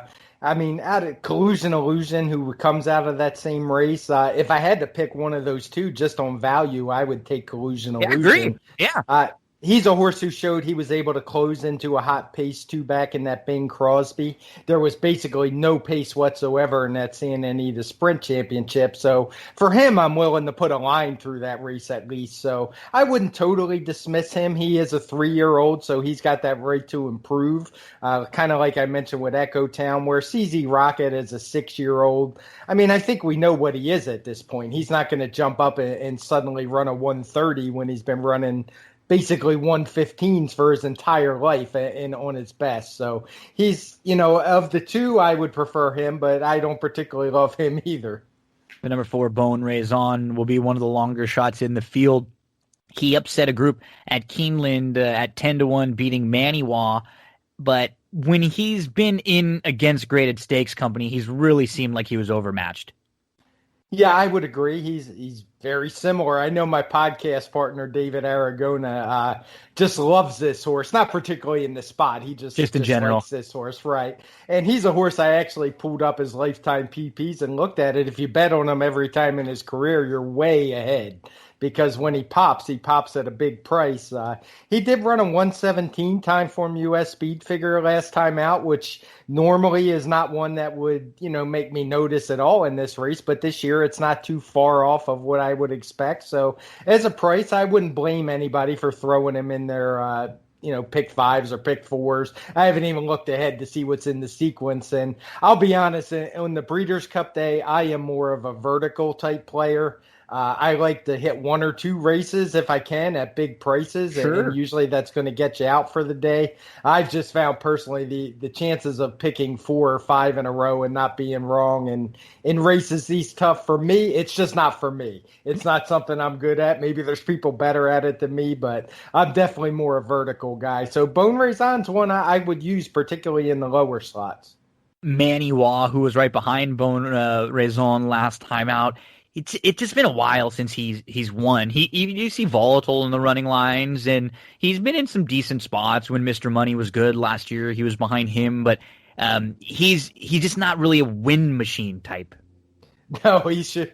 Yeah, that's to say the least. I think he won at Churchill maybe this time last year. It might have even been September. More than a year. He's only 3 for 20 lifetime, and he won a couple pretty early in his career. So he's not for me. He's one that would definitely need to take a step up. I know I just said he only lost to Bone Raison by a nose, but at least we know when that one runs his best, he can win. Get up and win some races. Right. Completely agree. I would much prefer Bone Raison over Maniwa of the two. with the 6 Franks Rocket, this is a really talented filly, and they had a tough decision to make because she just doesn't really want to go past 6 furlongs. Even when she's won at 6.5 furlongs a couple times, and she just has done it because the horses that she's facing she's so much better than. And one of them, she still almost laid down late in the victory ride 3 starts back.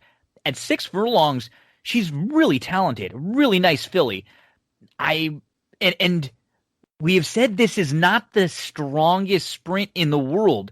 There's not that much speed in here either. Maybe she's sitting second behind Yao Pan. But having to deal with a good group of boys and then older boys. Yes, she beat older last time out, but that's not even a comparable group. Even with this not being a normal Breeders' Cup sprint, I'm mixed feelings with her. Like, I like the 6 furlongs with her. I think she's really good. Can she do it against the boys here? Yeah, this was one I put out, I think it was early last week, a list of horses I was looking to bet against, and I kind of put her on the list, and people were saying, well, she's not going to get bet anyway. I'm not so sure, to be honest, especially now that Vacoma's been scratched. Yeah. She might take a little more money than people think, and I just have a hard time seeing it. She hasn't run particularly fast. She's had dream setups. She's just beating absolutely nothing.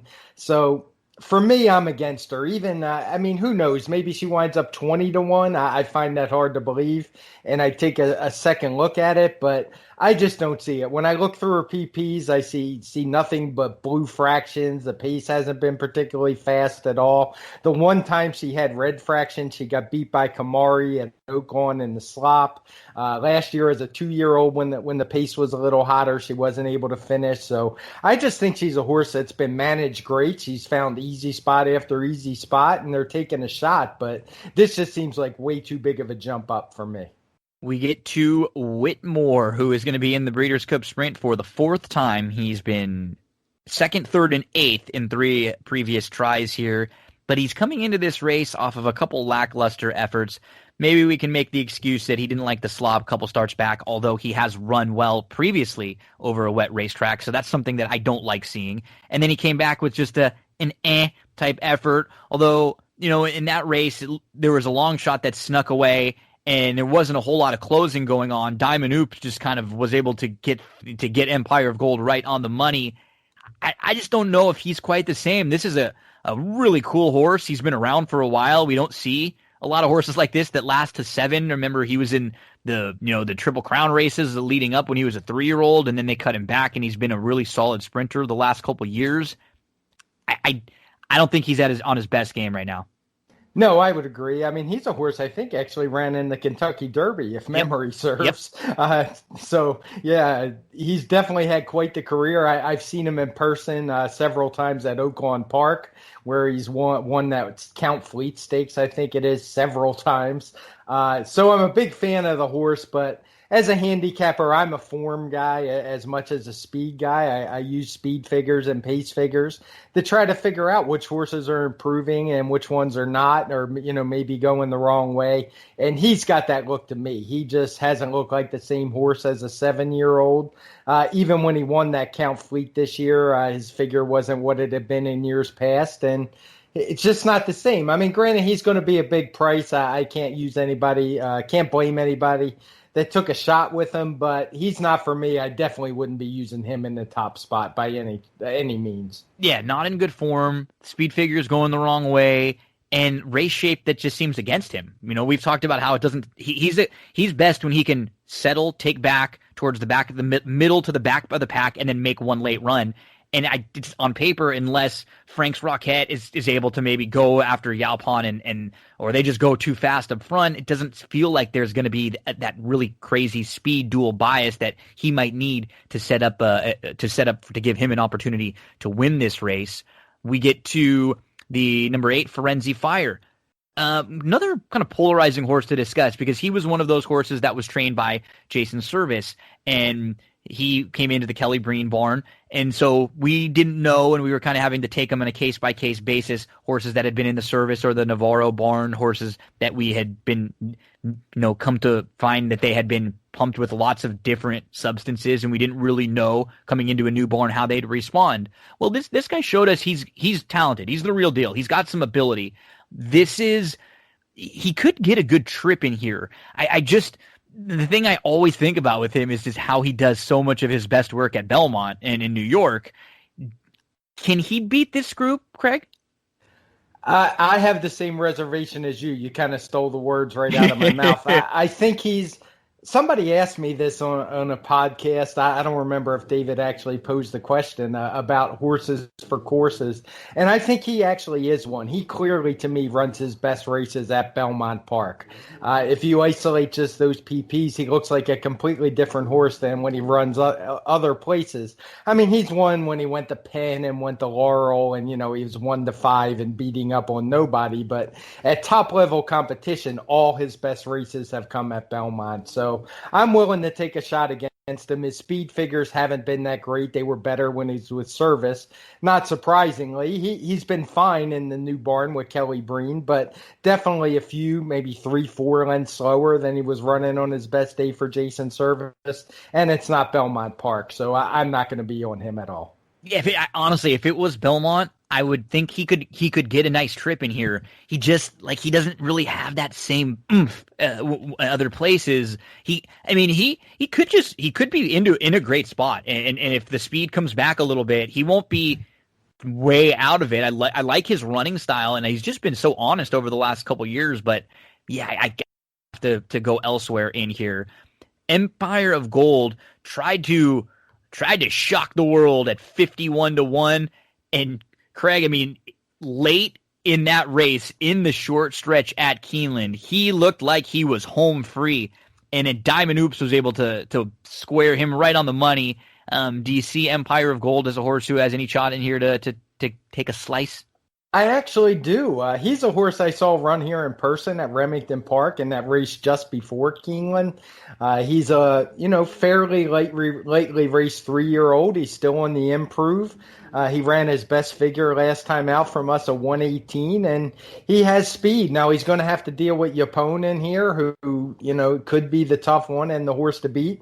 But at 6 furlongs, I think he's dangerous, and he's one that's going to be on my tickets at what's most likely going to be a giant price again, mostly because I just don't fear a lot of the horses in here that I think are going to take money. So why not take a chance and look for some value with a horse that's in top form and is lightly raced and improving? If he sits the same sort of trip he sat last time, and maybe he's just right behind Yapon, he lets that one go, he's sitting second right behind, and if that guy goes a little too fast and comes back to him, he will try to do what he did. Maybe just fall right into it, get the jump on some of the deeper closers. Maybe he can't win, but I've seen crazier things happen. And like you said, it's more of, this isn't the strongest, deepest sprint in the world. These are nice horses in here, but when you probably went through the list of the top sprinters this year, there were 3 or 4 that ended up not making this race, even just with Vekoma being scratched right before it, Volatile, some of the others that we could have thought of, even a horse like Nashville, who's going to be running earlier on the card. Imagine throwing those 3 horses into this race. It really changes the complexion of it. And when they're out, a horse like Empire of Gold, I'd always prefer a horse like this versus a horse like Whitmore, because at least you're always going to get the speed from him, Craig. So that's the kind of long shot you want. You get a run for your money.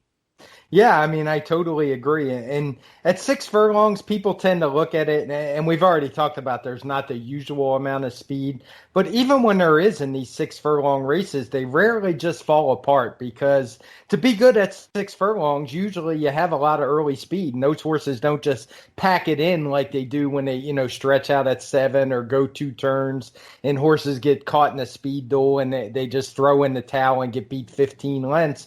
You don't often see that at 6 furlongs unless a horse is really overmatched. If they're up there and fighting for the lead, it's usually because they're a quality horse and they stick around and they don't get blown out in these races.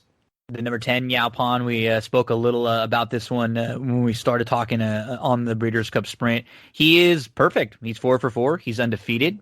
But he is a 3-year-old that will be stepping up and facing older company for the first time.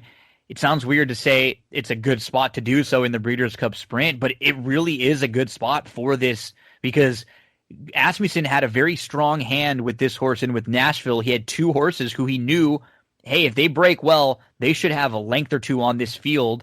And he just picked the spot. He said, okay, this is probably the one that's got a little bit better foundation. He's maybe a little farther along. Let's have Yaupon go here. And I can't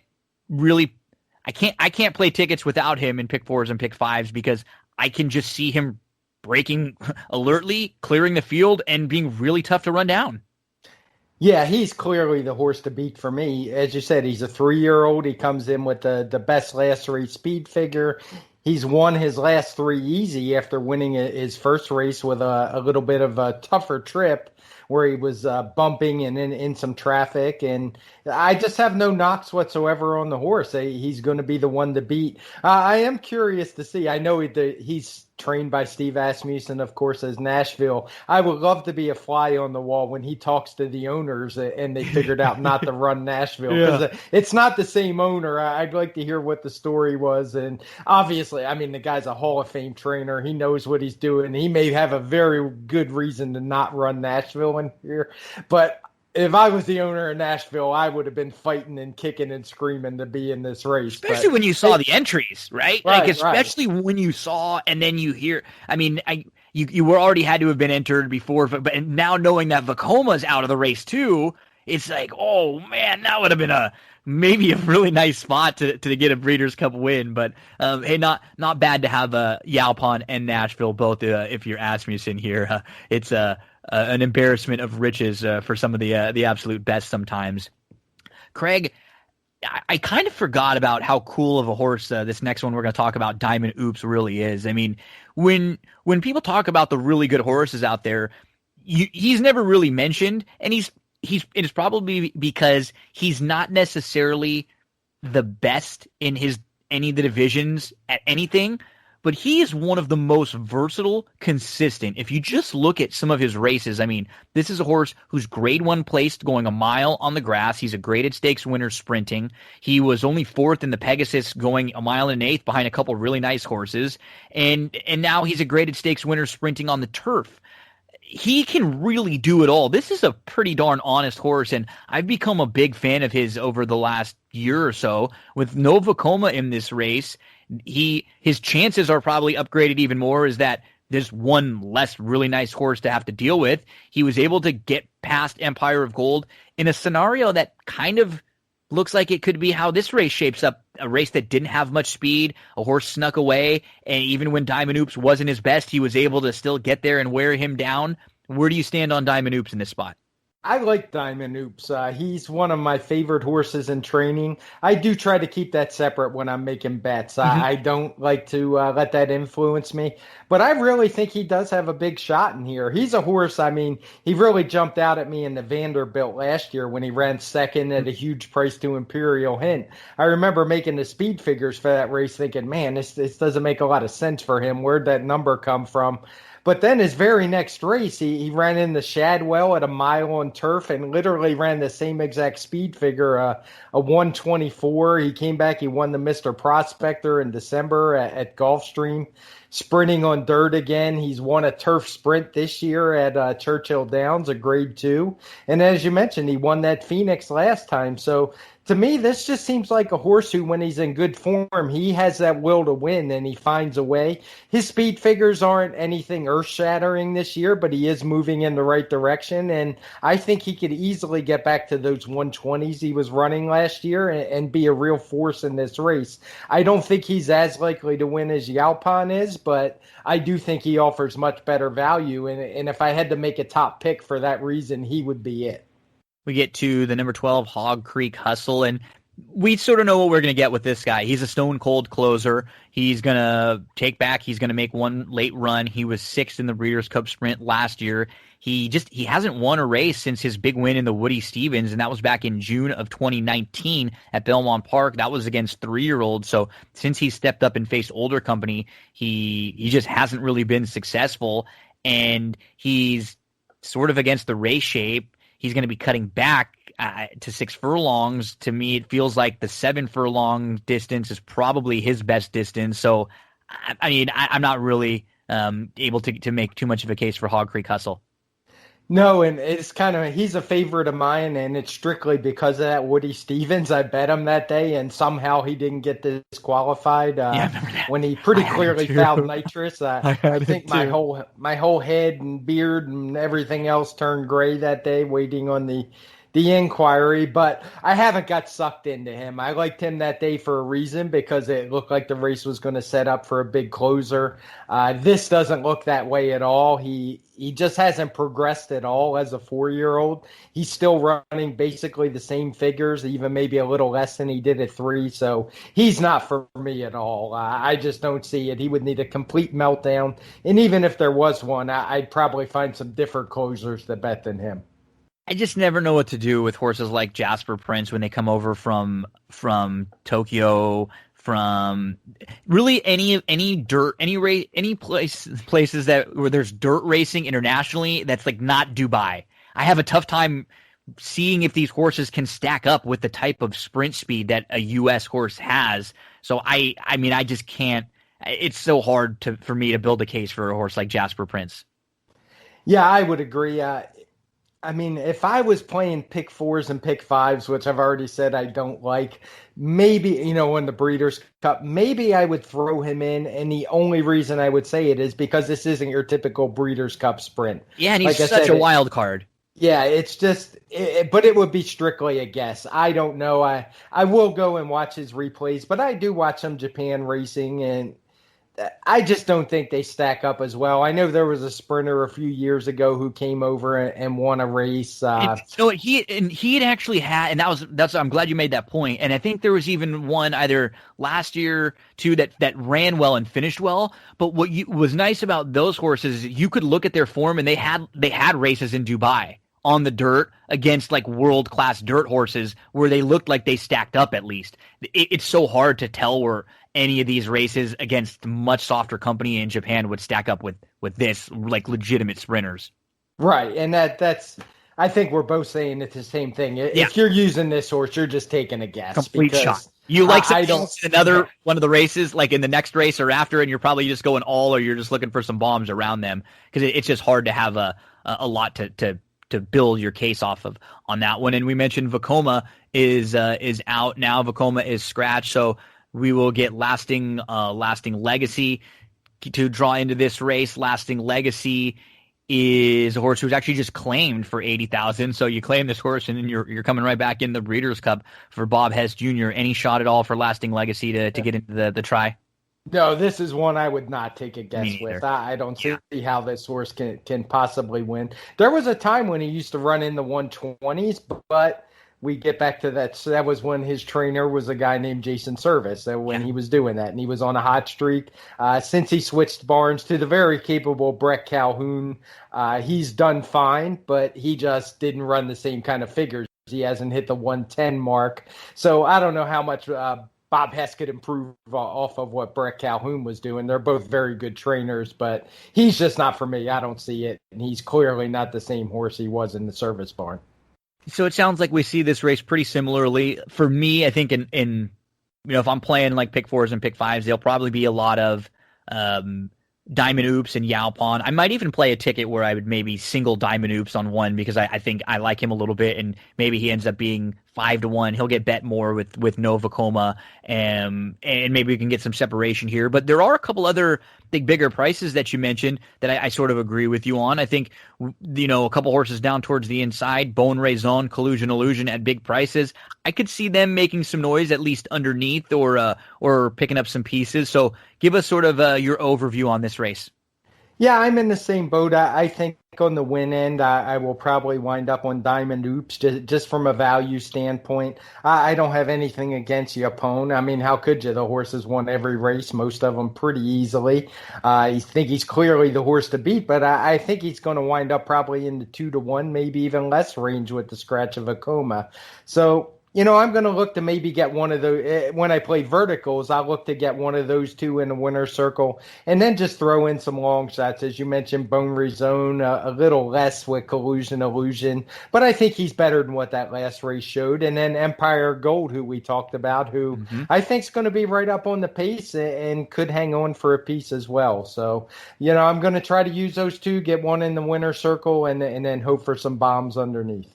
Craig Milkowski, Timeform US. You've got the Pace Cast coming out this week with all sorts of Breeders' Cup stuff, analysis, previews of all the races. Let us know where we can find you social media and give us the information for that and some of the plugs for you. Yeah, I'm at Timeform US Figs on Twitter, just Timeform US FIGS. We usually do 2 podcasts a week. We only did one this week. I actually was on a hiatus. As you know, I had some illness in my family, so I had to take a few weeks off, but things are looking up there. But we did one on Monday. It was before the post draw, but and the fields were finalized. But not a whole lot changed since then. We covered every single race. So have a listen. If you look at DRF TV, it's also, we have the DRF YouTube channel. You can find those. Or, of course, I've sent them out on my Twitter feed as well. Craig Milkowski, good friend of That's What G Said podcast. Thank you so much, buddy. Wishing you the best of luck with everything going on with the family. Thinking positively, praying for you guys, and good luck this weekend. Let's make some money. I'll be going back and forth with you. I'll be shooting you some messages. We'll see how some of our plays do. Yeah, sounds great. I can't wait to go listen to what all your other people have said, because I don't even think you've put them out yet, but I'll certainly be listening to them because you got a very nice lineup, and I'm honored that you picked me to do one of the races. Very, very lucky to have all the talented people, and you are all really cool and very flexible and made my schedule easy. So thank you so much for getting this done and helping me get it out early. Craig, we'll give you a follow on social media, and we'll be listening to all your stuff and be reading all your stuff over at Timeform US. Don't go anywhere, folks. Craig Milkowski, our good buddy, one of the regulars here on That's What G Said, helping us out with the sprint. You heard how to follow him on social media. We'll be back in just a second with much more on Breeders' Cup Saturday. Always a blast talking racing with Craig Milkowski. Make sure to give him a follow there on social media. 10-11 for me. The 11 Diamond Oops will be the one that I'm probably singling on one ticket, and will definitely be a horse I look to anything around 4-1 or so. I'd make a win wager. I think he's gonna get a lot of money now with the scratch of Vacoma. So 10-11 on all tickets for me.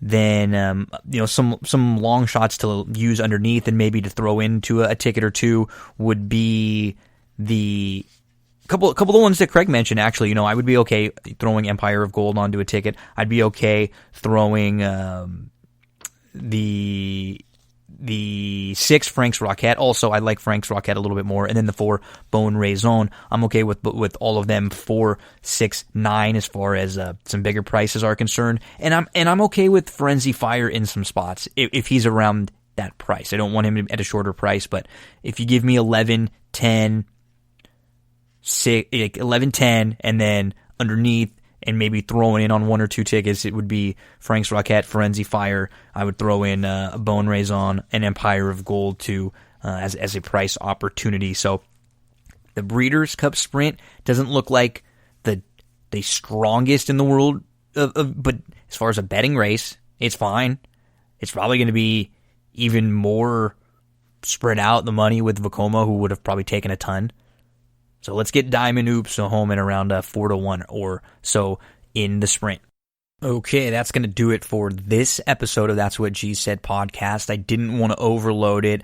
I may have been able to get half of one of the next interviews on, so figured don't want to chance it. We're going to do a part 2. So for races 9, 10, 11, and 12 from the Breeders' Cup, make sure to tune into look for the next episode. So if you're subscribed anywhere, it'll be, right in your feed. You can find it, YouTube, SoundCloud. If you want to follow me on social media, it's me, Gino B. I'll be posting direct post where you can click right to each race if you want to. So in part 2, we'll have Breeders' Cup Mile with Chris Lorme. We'll have Breeders' Cup Distaff with Christina Blacker. We'll have Breeders' Cup Turf with Andrew Champagne and Darin Zoccali. We'll have Breeders' Cup Classic with Emily Gullickson. And we're also going to talk NFL Week 9. We go through every game on the NFL Week 9 slate with our good buddy Eric Etoff 21 Sports helps us talk through the Week 9 slate. So that's going to be on the second episode. Thanks for tuning in, and make sure to head on over there and pick right up in race number 9 with the Breeders' Cup Saturday.